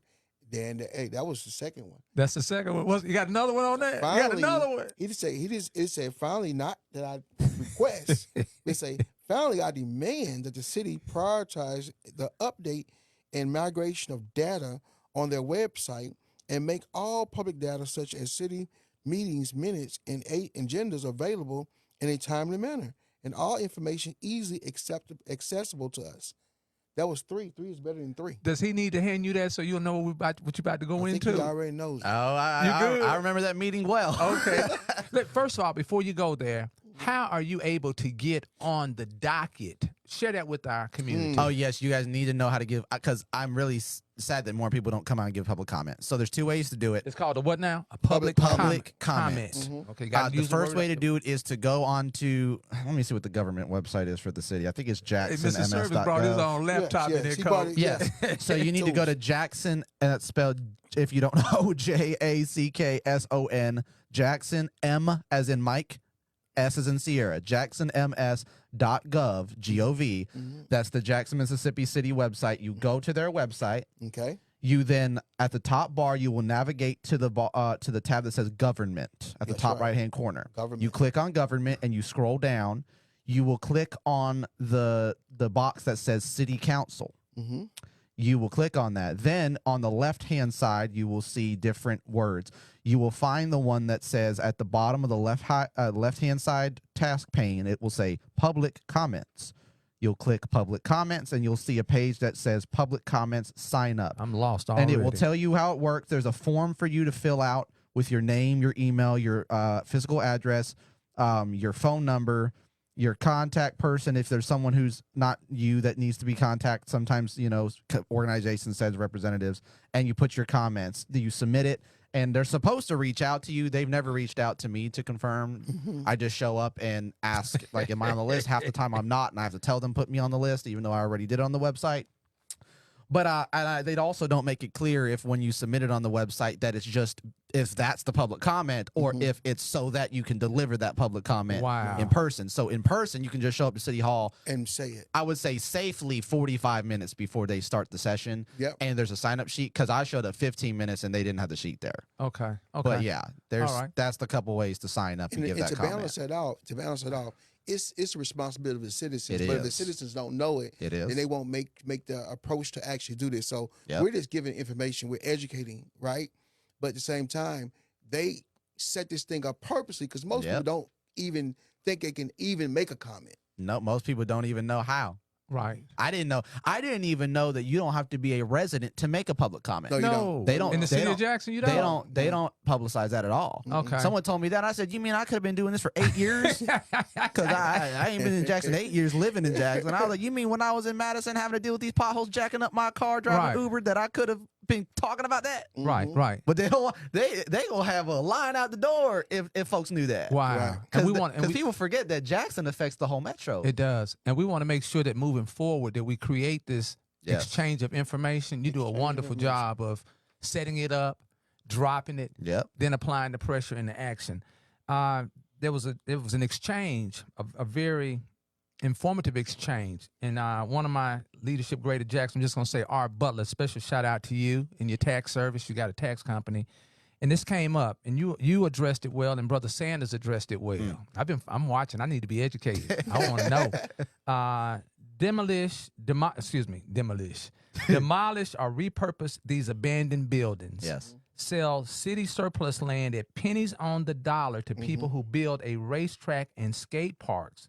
Hopefully we can get the city to build some skate parks. Give me a little something on that. Yes, and I've actually heard, and in some conversations, there's a few developers that are working like I just met her at that Lake Hyco community meeting. The lady who's running the 5 Points project, the amethyst at 5 Points, but they're actually planning to have skate parks in that development and some different walking paths, which is what I want to see in Lake Hyco. I want to see walking path.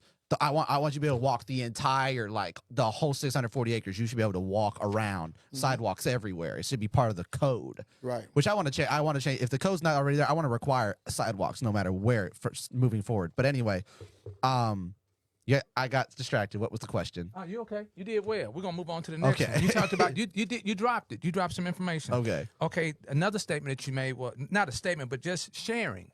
Because this is a template. This is a template, regardless of what occurs, that this can be used and facilitated to build our Yes. city. Yes. Raise funding from all sources, public and private, to rehab our parks. Boyd Elementary and Manhattan Park are two near me that come to mind in dire need of repairs. Give Yes. some feedback on that. So I actually spoke with the park and rec director, Mr. Mohammed, at the council meeting after it ended, and Right.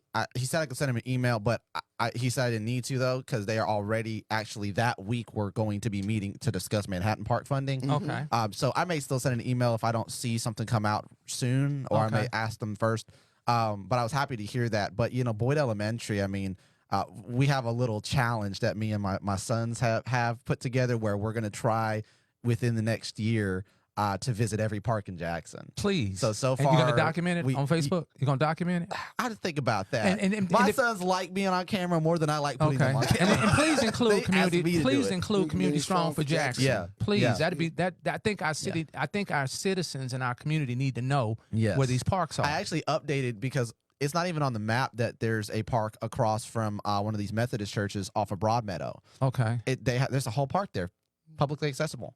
A 3-part park with green space and a Wow. gazebo. Now the gazebo says no trespassing, so I'm not positive if it's That's owned that by underground how it park. works.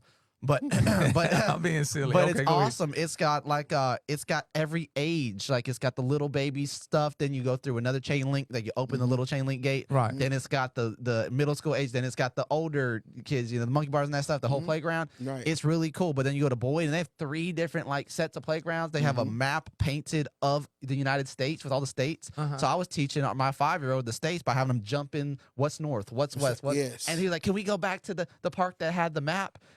And I'm like, man, you know, we need to be investing in these local community resources. That's Chastain's got a whole football soccer field You're right. right outside, and they're shut Zach, down. where can I get a list of our city parks? Oh, that's a great doggone Okay, question. okay, that's out there. When we get I that don't one, know. okay. Reach out to neighbors to restart long inactive neighborhood associations. Yes. And work with them to clean up our streets and bring an effective neighborhood watch to each neighborhood. Yes. But before he goes on to that, I really want to say when you say that neighborhoods, we have to make sure that we get next ones up on those committees Yes. because a lot of the people that's over the neighborhood associations, they're more That's a elderly good point, now, Coach. and they're dying out, and, Yeah. and they're even trying to get me. They're to be a part of it. transitioning to the They next yeah, level of life, yes, the they next are. stage of life. Yeah. And so of we the have to make universe. sure that those are the young people that's the next ones up involved in that process. Okay. You've got one over there on your list. Yes, Which, so- go back before we move. The block to block. That kind of Yes. correlates Yes. with this. What's the block to Yeah. block? So, and I actually last night I finished writing out like a basic summary. So I'm actually going to Is read that my Chat summary. GPT or Claude? Or are you doing this straight out your heart and your spirit? Oh, like no, this was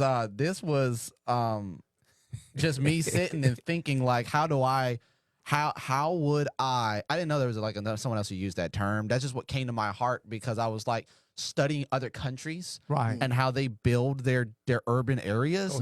Go and ahead. Places like Madrid, Spain, every block has everything they need. Wow. Like you can walk 5 minutes and have Lift. everything, your job, your healthcare, your green space, your everything. And so I like when you brought up Finland because I've been studying other countries. Right. But so Did I do block okay by- with that one? Yes. Okay, Yes. all right. And I've been studying their prison systems in places like Denmark and other stuff, and their school systems Right. where they don't have because our school right now is a prison pipeline the way it's designed. Right. But block by block, and I'm just going to read this so that I don't Please just do. Go ahead. stutter around Thank it. you so much. Coach, you okay over there? I'm good. Yeah, Okay. all right. My plan to revitalize our city starts at the most fundamental level, the neighborhood block. We'll work on a block-by-block, street-by-street basis to ensure that every citizen has a block that serves their unique community and needs. I love that. Every neighborhood is different. Each community is unique. We want to avoid cookie-cutter solutions and mindlessly following trends, and instead focus on a block-by-block solution that celebrates and serves the vast diversity of cultures and unlimited creativity of our citizens. And that'll be on my website when it launches. So I think that I grew up on a block that was awesome because it was so diverse. When I lived in the south side of Fort Worth, Texas, we had Korean families. We had African-American families. We had actual African families, like recently from Africa. We had white biker dudes. We had my family, which we're mixed. Like we got Cherokee. We got, obviously with my last name, Service, Spanish. On my mom's side, like English and Scottish stuff. I'm actually like 16% Cherokee. I've got Blackfoot in my heritage. And my great grandmother was like 50%, and my great grandfather on my grandfather's side, my mom's side, was like full blooded Cherokee, I believe. So we have so diverse in our street. We had like everybody. It was so cool. Right. And we had the park at the end, and our neighborhood was cool because it was only like 3 streets, and we had cul-de-sacs on every single area of the Gotcha. street, Wow. which we lack in Jackson. We need more cul-de-sacs because Okay. there's nowhere to set your basketball hoop up That's safely true. and just play That's true. That's anymore. true. So I want us to take, instead of like, let's develop this whole area with, no, let's see what that block, what's the culture and community of that block, and let's see what Yes. they want to see and Yes. build from that. Yes. Ask people what they need. Coaches Yeah. train me on. Sometimes, we want to run down there and tell people what they need, No. as opposed to asking Politicians people. love that. Yeah, as opposed to asking what they need. Well, you know what? Our commissioner, to keep the stamps early in his career, when we Yeah. was actually helping him with his campaign with this organization we had called Respect Our Black Dollars, we would go out and do block to block surveys. But we'd go out to the community, find out what their needs were, Yeah. and then from there, let's meet the needs, and then we can find out we can't meet them. Let's find out some resources we can connect them to. And Coach, shout out that's very to important. Mr. ahead. Stamps, by the way, because I've gotten to talk to him a couple times, and from the work that I see him doing, I think he's well suited for the Right. position he has now. He works I'm very hard. happy. You know, when people have a choice of communicating what they say they want, then there's more buy-in. Right. Yeah. More buy-in. Coach, you got something else that that Mayor Services put out there for us to be ready to work on? One of the challenges that he had said earlier, he said partner with local nonprofit and churches to provide family centers and recreational centers for families and youth around the ward, including rec centers that are free to residents, and work with promoters and planners to host concerts and entertainment events across the ward. Propose new traffic ordinance and request an update to raise speed limits in high traffic areas like Northside Drive, and advocate and fundraise to add sidewalks and bike lanes. That's beautiful.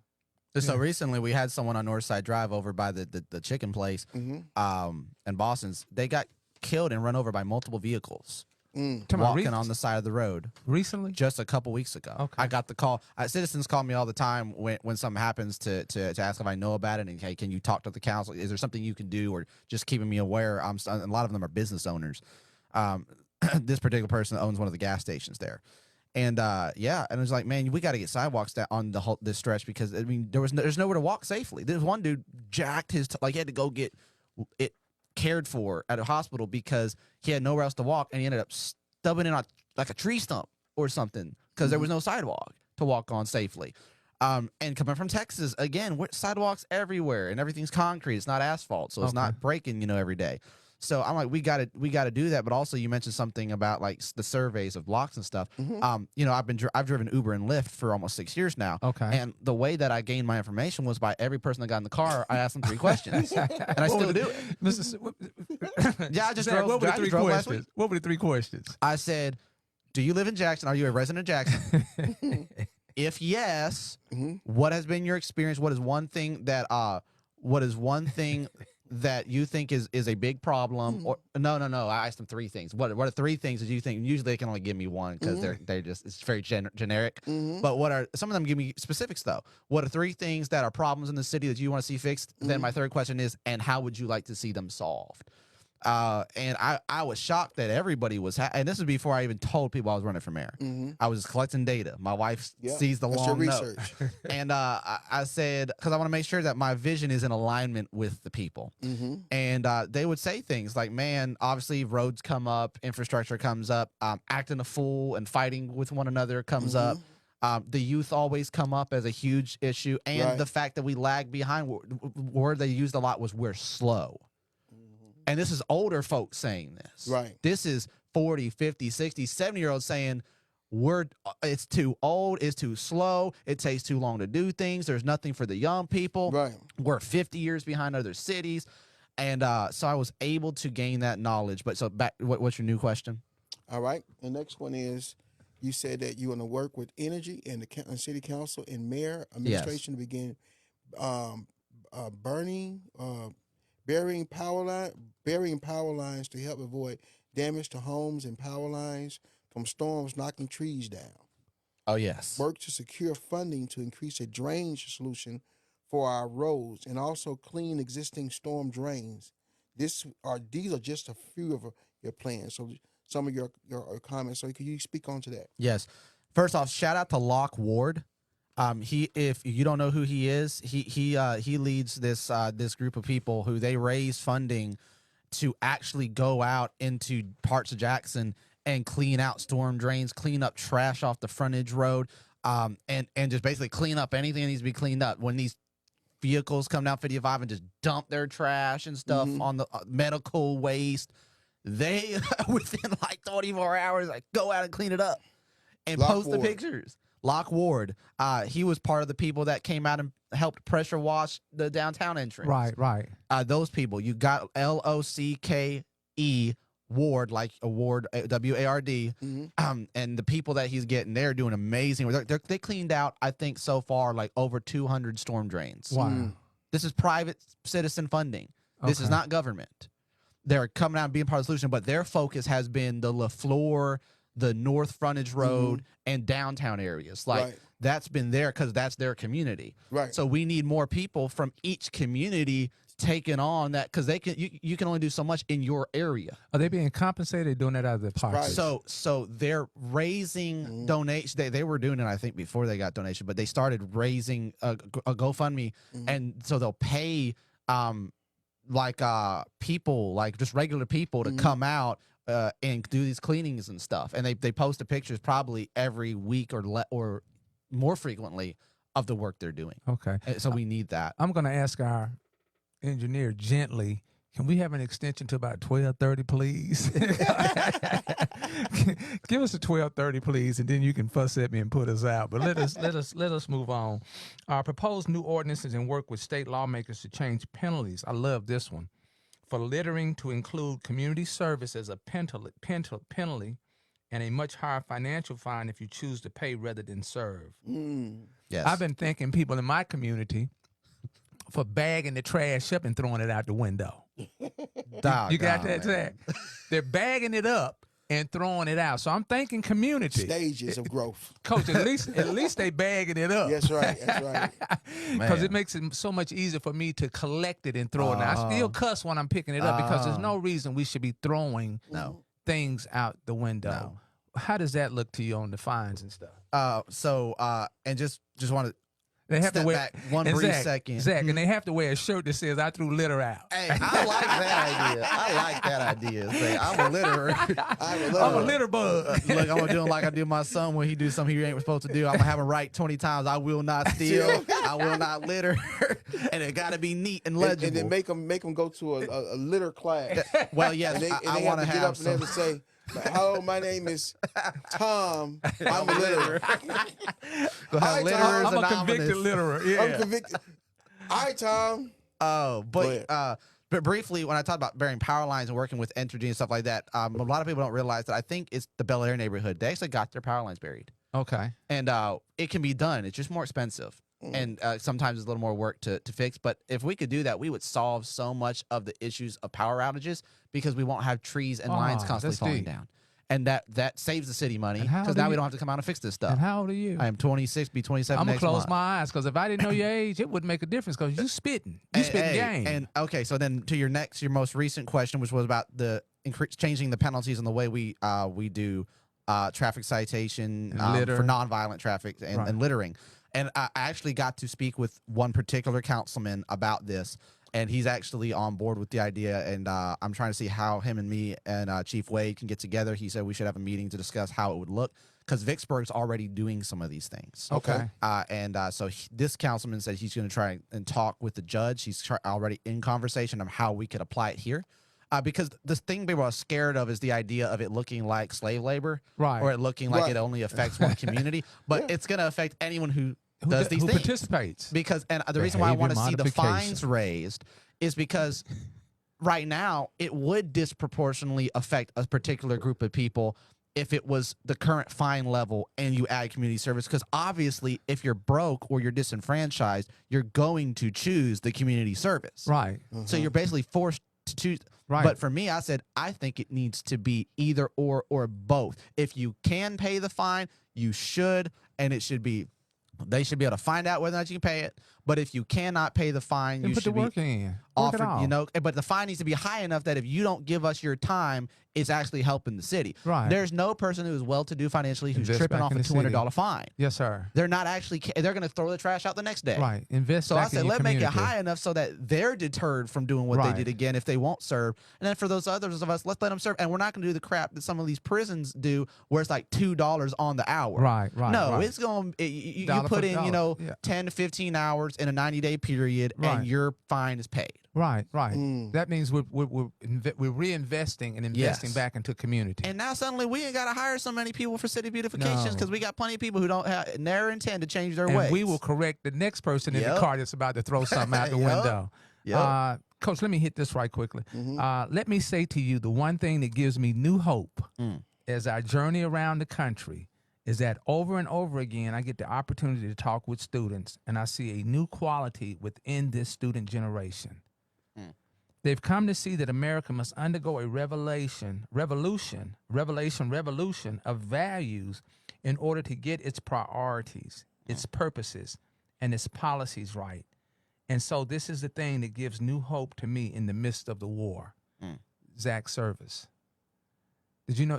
I said that. This was on your just recently, and it came with this Martin Luther King. Let me hit this Martin Luther King right quickly. Go ahead. Oh, Let me hit this Martin Luther King. wow. I was busy yesterday, and I love that. I meant to open up the show with that. I don't even remember that. I meant to open up the show. Now this was all within a post that you posted, so I don't know if this Okay, is so your I exact probably wo- shared that. Okay. But I know that Martin Luther King was my own post. Okay. I was busy yesterday and didn't get to make an MLK Day post, but here's one now. Everybody talks about the "I Have a Dream" speech. You mind if I read this? Read it. Okay. It's they're my words. I stand by them. MLK. But what you won't hear, see, the beautiful thing about it is if you say something and it gathers, if it attains my attention, then I adopt it. Yeah.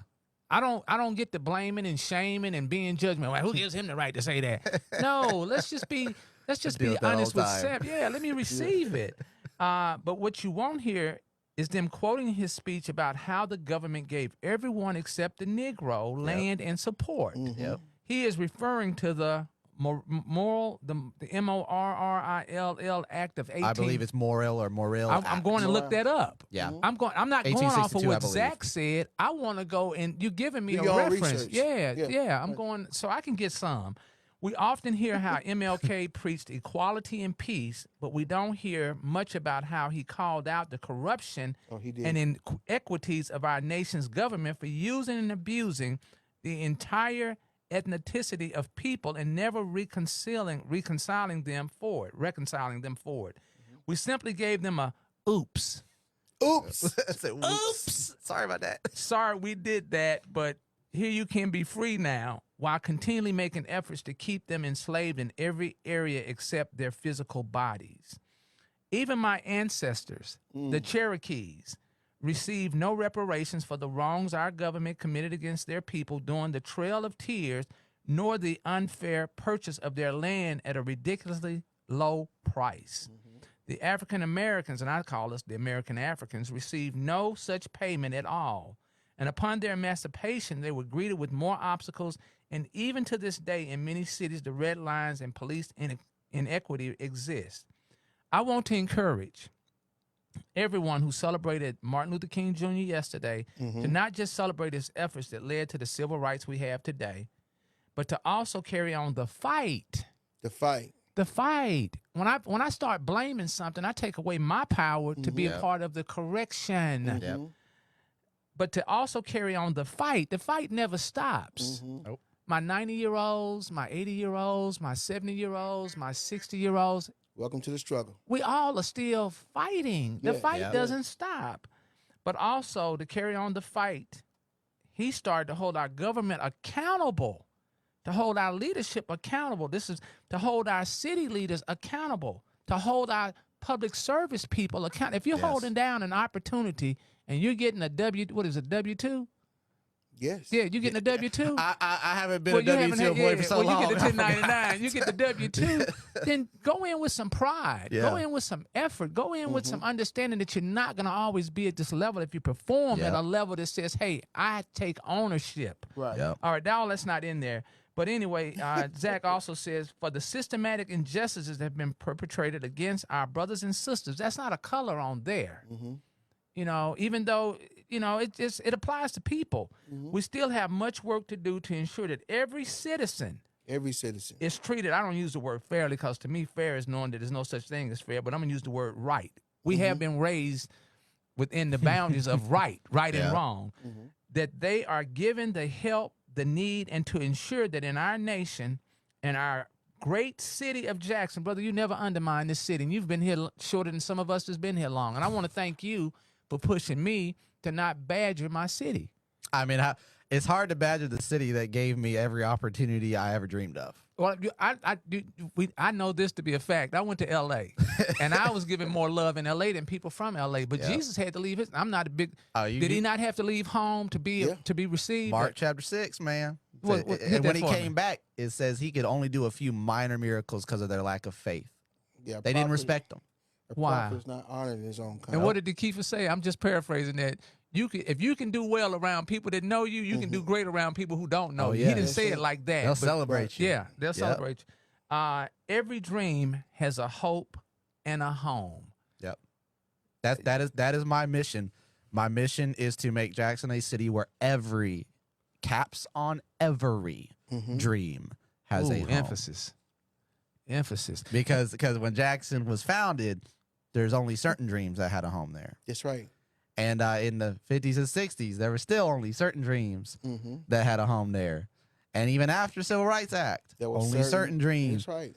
And even with how we face now we have power we didn't have before today in 2025, but we're still in a place to where every dream does not have a home. That's why they're leaving Jackson. Yes. So we have to make Jackson a place where we don't welcome only one group of people, where we don't only champion one group of people and one dream, which some of the former mayors did intentionally do that, and we understand why. But we have to say, hey, this is going to be a city where we celebrate our diversity, Right. where we are informed by our history, but we plant in our present, and we focus on a future that allows every person in Jackson to get to live their dream out in unity. Man, Dr. King is smiling at you. Dr. King, as he was known to do, left the crowd at Manchester with a note of hope. He said, these problems can be solved. Yes. The question is whether the nation has the will. The question is, Jackson, we have the will to solve them, or whether we will see other issues as more important, more deserving of our community's vast and growing wealth, power, and energy. Brother, you inked this very well. So I'm going to steer you guys back to Zach's service for mayor, Facebook. Be sure to follow this gentleman. Be sure to know where he's coming from because he's applying pressure. Coach, you got something over there? Yes, I have. And one thing we didn't do, we don't endorse anyone. No. We don't endorse anyone. Everybody has an opportunity to come in and share their template and their platform.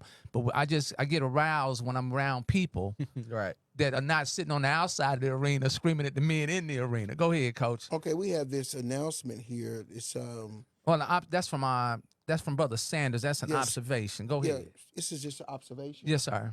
So it's an observation of a person talking about what's going on here in the city of Jackson. I'm tired of hearing the claim that crime in Jackson is trending down. If you're relying on the crime stats and reports from the Lumumba administration, you're being led another lie.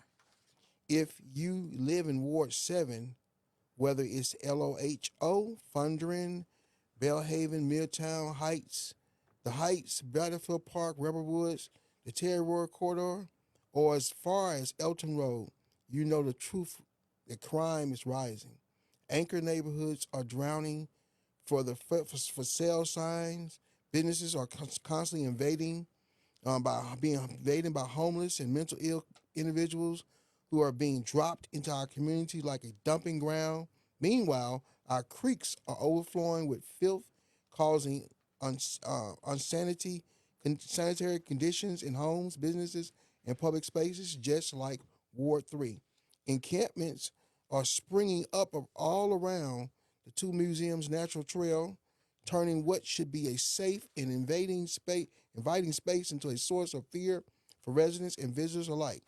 Property crime is increasing. The Capitol Police are so overwhelmed in the CCID that many of us can't even enjoy a peaceful night's sleep. This just isn't frustrating. It's unacceptable. And I'm not here to play games. Ward 7 doesn't need more candidates focusing on virtual signs, popularity, or personal agendas. From downtown to Byram, our South Ward 7 communities are tired of being ignored, unsafe, and unheard. This ends with my candidacy. Ward 7 spans 13 miles of challenges, but also unparalleled potential. As your next city council person, I'm committed to transforming the potential into progress. I'm asking for your support, your donations, your vote to finally put Jackson first. Let's tackle the hard truths and build Ward 7 we can all be proud of. You started off saying, Mr. Service, that you wanted to start on that south end. I see it. I do a lot of driving in the city with the airbag recall. Thank you, Coach. Mm-hmm. And that's an observation. Yes. Very well inked too as well. Yeah, that's Corinthian Sanders. I am supporting him for Ward 7 Council. Okay, and he did not. No blaming and shaming. Sometimes people's names are in the narrative because they happen to be in that position at the time that things go down. Mm-hmm. But I see it as being Upper South Jackson, which is right over here off of the Raymond Road corridor. Right. Yeah, right. And I just want to ask you, and I want to give you all a heads up, man. Y'all have a model that should be duplicated throughout the city. I Right. mean, they're really holding on to those little streets in that community. Oh, they are. And then we go down around what is that? Woody Drive. Mm-hmm. Like I used to deliver pizzas over in that community, and so Lil Weed too. You know, we delivered our pizzas and stuff. So they go together sometimes. That's when they do. That's when things were innocent. I didn't know that I was actually becoming I was a part of the problem. We had a lot of fun in the 80s, and I went and pulled out generational. We're the fun batch, the millennials. Right, Is that right. what I am? Coach, a millennial? I don't know We'll what let you you're slide. We'll let you slide. Hey. But anyway, so I know we had a you're a blast. hey. And then you got that Lorien down there by Terry Road. What is that? Cooper Road, Savannah, down in there, man. Oh, It's yes. like a bomb has gone off Daniel Lake. in that It's community. ghost town now. Yeah. What is your scope on the mayor, whoever gets the opportunity to fill the seat? Yeah. What is your scope on how that needs to be brought to the light? You talking about the state of South Jackson? Yes, sir. Yes, sir. And it really is the state of South Jackson. Yes, it is. Yeah. Yes, sir. Go right ahead. Yeah, it actually really hurt my heart at the Lake Hyco community meeting, because obviously it's a meeting for Lake Hyco and people who are predominantly in that area. Mm-hmm. Yes, sir. So I can't say my expectations were high to see participation from South Jackson, Mm-hmm. but it was so hurtful to see that as we're marking, we have these giant paper maps of the city. As we're marking, like, where do we buy and sell? Where do we live? Where do we take our health care? There was nothing being marked in South Jackson. Right. It's like it's a whole south of 20 and 55, state south of the South stack. Yeah. Jackson. It's like it's its own State. city or state. Yes, sir. And it has nothing. We know it's a food desert because all the grocery stores leaving, businesses leaving, and it needs to be Leaving left. addressed. Right. So whoever takes office and whoever's in office now, we shouldn't be paving Riverside Drive before we pave the rest of Terry Road, and before we pave Daniel Lake, and before we get these bridges repaired. Before, like, that 1% got to go to everybody. Right. It's got to go where it's most needed. It should be a rotation. You know what I'm saying? Like, there's got to be, because and the county is having to do now they should do their part. Right. We pay taxes to them, the county too, but the county's having to do a lot of the work. Like a lot of stuff in Georgetown that wasn't paved by the city. Okay. Hines County paved that. They've Wow. got the signs that say this was a They project always putting these completed signs by up the now. They- Hines County. They want to get They their stamped credit. their work. know, and they're like, once y'all know the city ain't doing this, we did this. Right. So I believe with South Jackson, man, we have got to stop treating it like it's another place. Like we have too much division within our own city. That's true. Wards want to fight with each other. They want to, like, why do we have certain council people on east side of 55 that are always voting against the interests of other wards? Like, this doesn't even affect your ward. Right. Why would you vote against it? There's a particular council person who voted against the tiny home village, and even my own did. And I felt that was not a good decision. That's not stopping people from going into their communities, though, is it? Yeah, you're right. You can No. still do it. Yeah, gonna be I'm saying spillover. people are still. It's still gonna The happen. transits are not transits, but the homeless is Yeah. all Yeah, they just over. looking for a place to stay. They walk They up and are. down past my house. I've had them say, "No, I don't want to go. I want to stay with you." I was like, "No, no, because you talking about all this drama and stuff." I said, first of all, I said no, but I'll get you to the bus stop though. Right. Get you where you're going. But we're people like the Jackson Resource Center, people like Gateway, people like Stewpot, organizations like these, they are doing the work that nobody wants to do. Right. Because It other has to be cities done. around us don't have anything to serve these people. They No. actually let their police drop them off here. Right. Mhm. Right. And I said we have to stop that.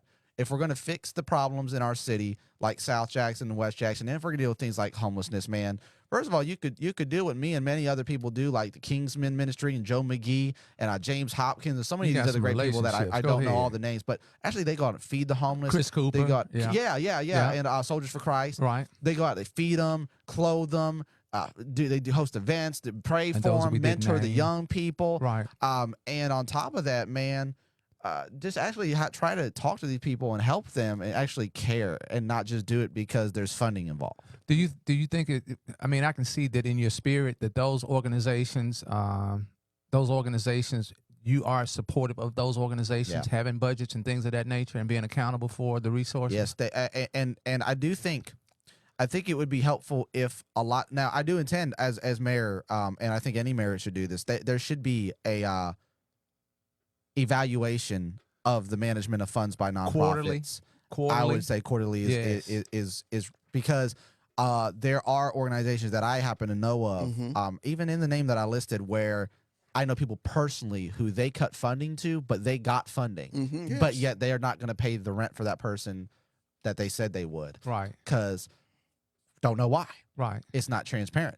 So I'll never take away from the work they do, but I do believe that in the city of Jackson and in the state of Mississippi, when it comes to nonprofits, there needs to be a lot more accountability. And I even stated this because I've brought this before. A lot of people are like, how in the world are you going to fund half this stuff? I said, churches. And I am a person who's been a pastor. Christ is my first priority, but let's be honest. We've got a church building, not on every corner, every couple of houses. And yet, and in some of the houses, 0 of these churches were used as cold shelters during this storm. Wow. That's powerful. I see. Now, I could be wrong, but that's the powerful. city did not announce a single one that opened their doors as a cold shelter. Coach, you got that look on your face. Why you got that look? Well, because he was saying some things that are really accurate in terms of them working together and how the church does not work with them. But also, I wanted to point out something that's very important for from a research standpoint. We look at South Jackson, majority of the people, the homes in South Jackson are not owned by the people that actually reside there. So you have a lot of people, and this is one we have to really research and get more specific information on it. If you have home ownership, you're going to take care of it. Yep. So most of those homes are all they're rented out. Yeah.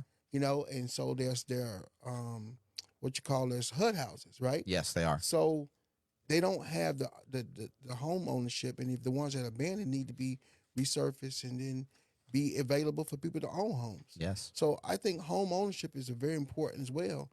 That will alleviate some of that, because once they own the land, then they feel invested. Yes. But if they don't own the land, they don't feel invested. Coach, Jackson renter versus owner occupied by household type, supposedly 48.9% rate of home ownership. 2.3 average household size, 3.2 average family size. So half the city does not own their home. Yes, sir. That's a problem. Yes, sir. And then the voting, when you vote, like for instance, when we had Mayor Tony Yarbrough was in office, right? He got a lot of support from South Jackson, but when he got support, there were a lot of people that was not living in that area that supported him outside. Why? Because they still are on the voter rolls for what? South Jackson. Right. So those are the little caveats that people don't know. And shout outs to Tony Yarbrough, because he didn't just fight for South Jackson. He fought for the whole entire city of Jackson. And then also by him being in that position, he made sure there were certain things that was in place even after he left office. So there were a lot of people that had a position of power, but they didn't necessarily make it powerless for the people that they serve. And that's why I feel that you being a candidate for mayor, you're on that track of doing that same thing. Yeah. I agree. I'm gonna play the devil's advocate. Absolutely. Okay, devil's advocate. He under my feet anyway. That's what I'm talking about. This brother ain't never lost words. Y'all go into a word war with Zach Service if you want to. You know what? It ain't my fault. That's like Eminem, the last battle. I read Black's Law Dictionary. Hey, don't play with it now. 14% of the population. This is leading to the candidacy. Yeah. 14%. This we're talking about Jackson, Mississippi. Correct. Jackson, and I think this report came out 2024. WorldPopulationReview.com /US-cities/Mississippi/Jackson. Jackson has a 2024 population of 140,613. Jackson is currently declining at a rate of negative 2.15%. That is correct. Annually, and its population has decreased by negative 8.09. So that means we're way below zero, aren't we? Yeah, I actually did a post. I don't remember how many months ago. I did a post talking about the decline in our population. It may have been a next door post, because we at one point were about 235,000 residents. Well, in 2020 we had 152,000. That is correct. In 997. In 4 years, we managed to lose 10,000 residents. No joke. And that's the low estimate. Okay. So I'm gonna throw these numbers out because the question I'm gonna ask, and take this in mind: how will you reach the older generation that looks at your color instead of your content? Hold that thought. Hold that thought. That's I love probably it. not the first time that has come up. But Definitely I not. want to throw some other numbers in there. 14% of the population is between 10, and I'm talking about not this 4 years, but the next 4. That's Yeah. where I'm going with the next ones up. Yeah. Okay. Yeah. You know, how do we galvanize what we got going on? Yeah. How do we get in here and have these information sessions and bring more people to the table? But Yes.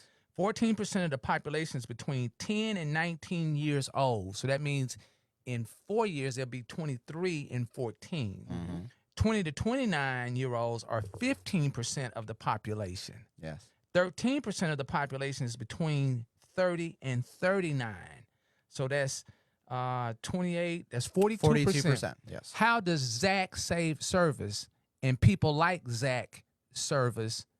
You know, your Grays, your Jermaine Grays, Yeah. Yeah. Cool your guy. Corinthian Sanders, Yes. your James Hopkins. Yes. How do we galvanize that population versus the 6% of the population is between 70 and 79-year-olds? Yeah. 3% of the population is 80 years old. 13% of the population is between 60 and 69. See, I'm leaning back because I'm pushing the 70 to 80 and the 90-year-olds through. Mm-hmm. Who's pushing me through? Right. So my investment in my stock has got to be my 10-year-olds You got to Yep. be. and You my gotta be. 15 and my Yep. 20. So how do we galvanize? Am I using the right word, Coach? Got the right Yeah, I word. think that's Okay. right. Yeah. To get that particular population that is probably less than, it didn't give me, I couldn't find this, is probably less than what on the voting scale, Brother Service? Oh yeah. What- Out of that population, Out of 42%. for registered voters, I believe we're around 75,000 registered voters, which is basically only half our population registered to vote. Okay, now of that 42%, let's say of that 32%, Yeah. how many of those are going to actually go out and vote twice? Oh, right now, Out of 32%. I don't even know the number. I know it's abysmally low. I could tell you that. Okay, And so it's got to change. so that's where the win is. It is. That is one of the things that convinced me that I actually was running not just for a gimmick. Like when I had my own self-talk, like, Zach, are you sure you heard God on this? But when I read the numbers, What did you Are ask you yourself? sure you heard God? on am I this? sure I heard this right? That's why Are when, you when I sure you when I heard God? when I heard him in my spirit say, "Why not you?" I said, "I'm gonna tell you why," and I pulled up my phone to read the statistics. Yeah. And I found out that only in the whole general election there was only 20,000 votes in the mayoral election, which means out of almost at the time it was about 80,000 registered voters. So you're telling me only 25%? That's in 2021. Is that election you're speaking about? Yes. Because it took 13,000 to win And that's that. all. That That's was all the it second took. number. So you're telling me an 13,000. even smaller percent. I said, statistically, even if I only targeted Eastover, I could have won the election. Right. And forget the fact that I'm actually involved in every single ward and I'm a member of the community. I said, oh, I could actually win this by just focusing on the people in my age range. Right. Like folks don't realize that we could change Jackson if we would just we do the will. work. We have to. Yes. We've got to be waking Like up. we have the numbers. We have the numbers. We You who guys care got about our the- city excuse are me, Coach. there's more. Yeah, Coach, what you 35?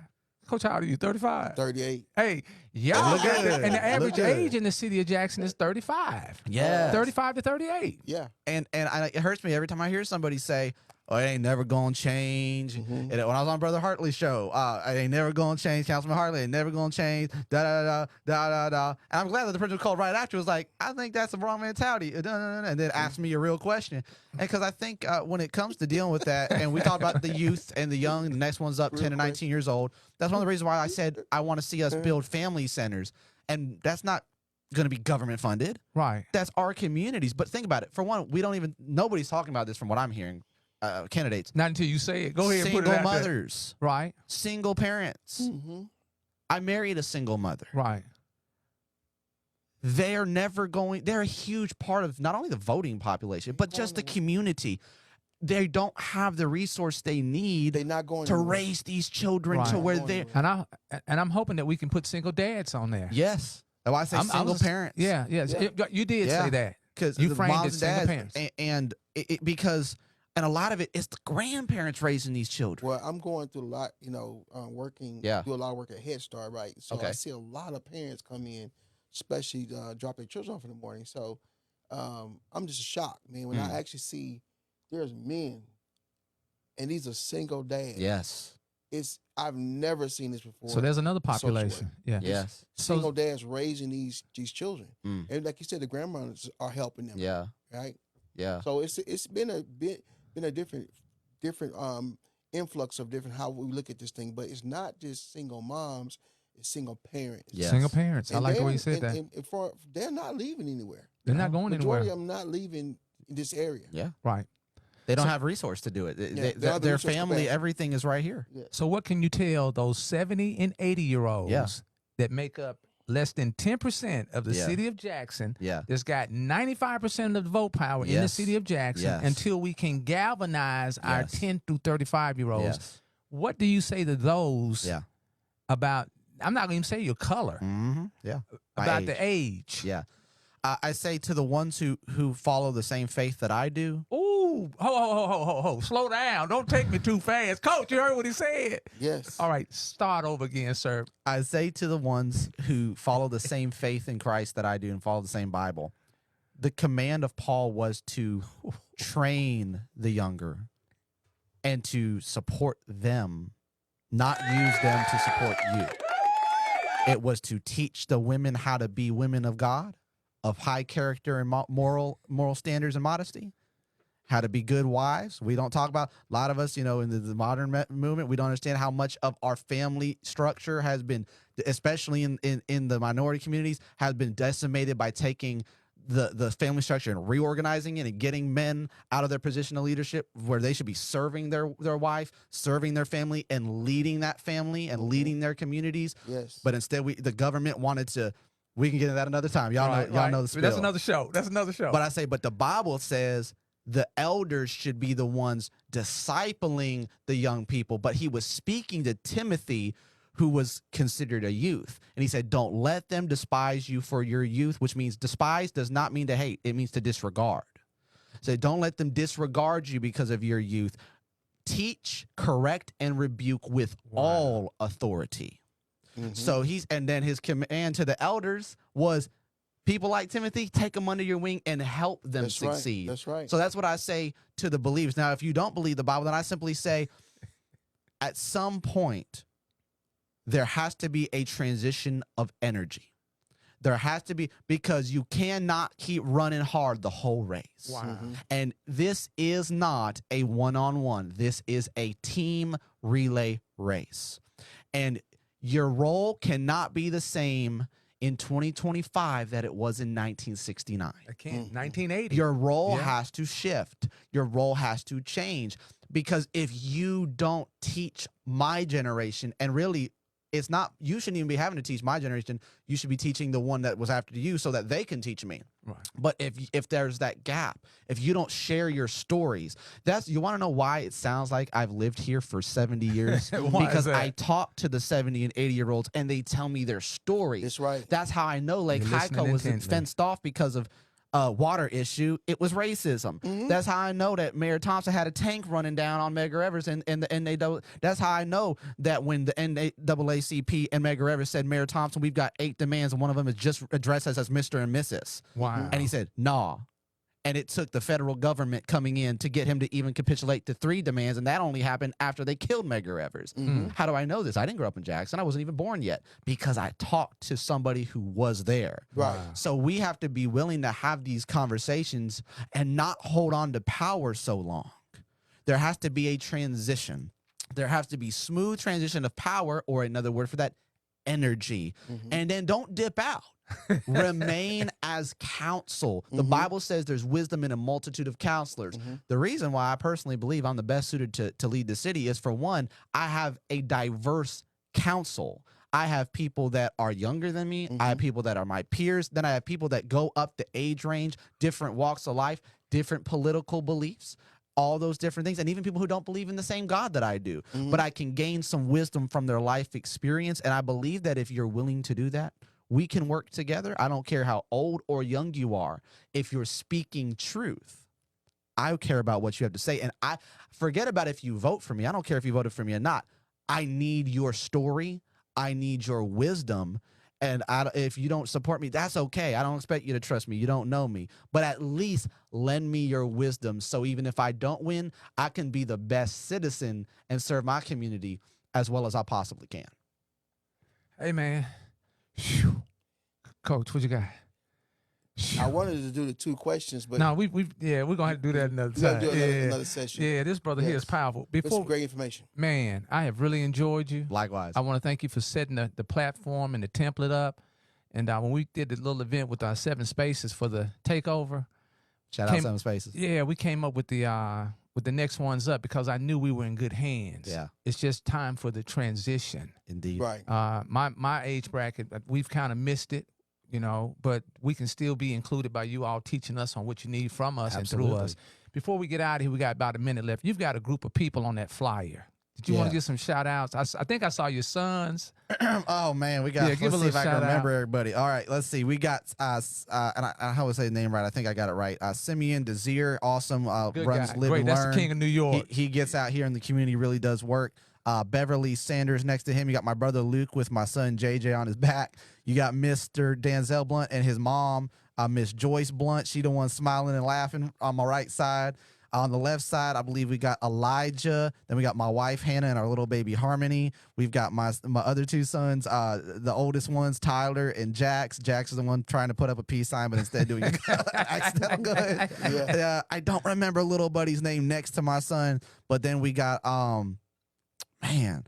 she brought more children than I had met. I got you. You did really well. Yeah. Then we got let's see. I think we had Jessica there, and we had she doesn't go by that name. You see somebody Coach? King of New York. Yeah, that's the king of New York. What's the other name? We didn't know I couldn't pronounce his I name, so had I to pull came them up up, with but King they're of all New on my York. Facebook's friends list. But they came out and they really were just supportive. And some people were there, like Timothy White and his mom and some of their children and stuff. Yes. That they were in the first photo shoot that didn't get to be a part of the huge group. So Okay. you'll see those photos as well. And Timothy White and Youth Outreach, they're doing some great work. Yeah, they are. in They the are. city as well. Once again, how can people follow you? How Yep. can people be affiliated? How can they be associated with the movement? Yes. And it goes beyond April 1st. Absolutely, Yes, sir. yes. How can we- Because I'm independent, so we've got till the general June 3rd. So you can get in contact Okay. with me, and that's real and, slick of you. You oh, got yeah, to win now. yeah. We got 6 months. We got till That's June not 3rd. slick. It's strategy. Yeah, Strategic, yeah, so we got strategic. long. And I'll put this out there. I'm supporting people in the primary. I support James Hopkins in the primary for the Democrat primary. I'm supporting Iman Thompson for Ward 6, Corinthian Sanders Ward 7. I guess right now it's only Grace Green in Ward 1 that's registered. So I want to see her win. I want to see Bethany win in Ward 2. And lots of things. I want to share the love. But you can find me, Zach, ZACH, Service, SERVIS. And just the @ Zach Service on everything. Facebook, Instagram, TikTok, Nextdoor. You'll find me, Zach Service. And you can join my group, Zach Service for Mayor, on Nextdoor and also on Facebook, spelled exactly the same. Be a part of the discussion. I've got a community chat group, and you can contact me directly. I'm not afraid to share my info. 769, maybe put it in the comments. 233-5969. That's 769-233-5969. I'm probably the only political candidate that'll give you my personal number. And you can email me about anything campaign related at ZACH@mayorzacservice.com. That being said, I'm just grateful to be a part of this show. Grateful to get to hang out with these awesome, cool gentlemen who have come up and created something for the community that helps keep us informed and educated at every level and every way. And brother, you are welcome back anytime. We look forward to building a platform with you because we Yes, need to sir. do more. There needs to be more inclusion and more education and There more does. information. And people need to be comfortable learning about the city of Jackson so that we can It's have a a great better city. Jackson. Yeah. Coach, anything you want to say? I know you man, I want to thank you so much for flying right in here out of Philadelphia. Was it Philadelphia? Where were Yeah, you? Philadelphia. On time, Philadelphia, early. Pennsylvania, and he ran right in. He texted me this morning and said, "Hey, man, I'm coming." That's right. So I appreciate that. So we just want to thank you all so much for tuning in, for connecting with Community Strong Fort Jackson MS. As the mayor said, you can always rewind this and capture. We're not here to blame and shame. Didn't want to make anyone feel defensive, but you have really given an outline of how we can look at our city Yes, sir. in the upcoming elections. And you all stop blaming and shaming and taking away the responsibility to be the change that you see the change being. We are the city. We are the city. All right. We Coach, are anything- Jackson. We are Jackson.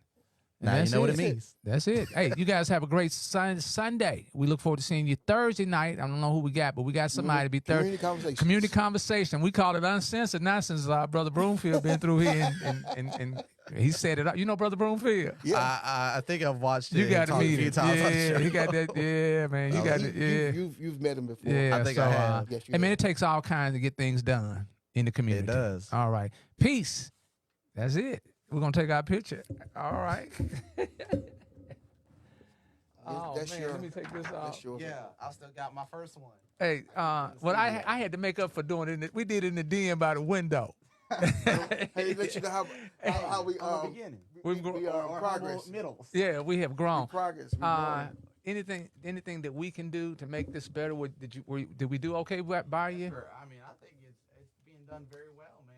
I'm always impressed with how you adapt and have grown. Okay. I think it looks. Should I take this off? Because we still filming this stuff. no, Okay. You good, brother? We grown. It's grown folk. Let me go ahead since Coach said that.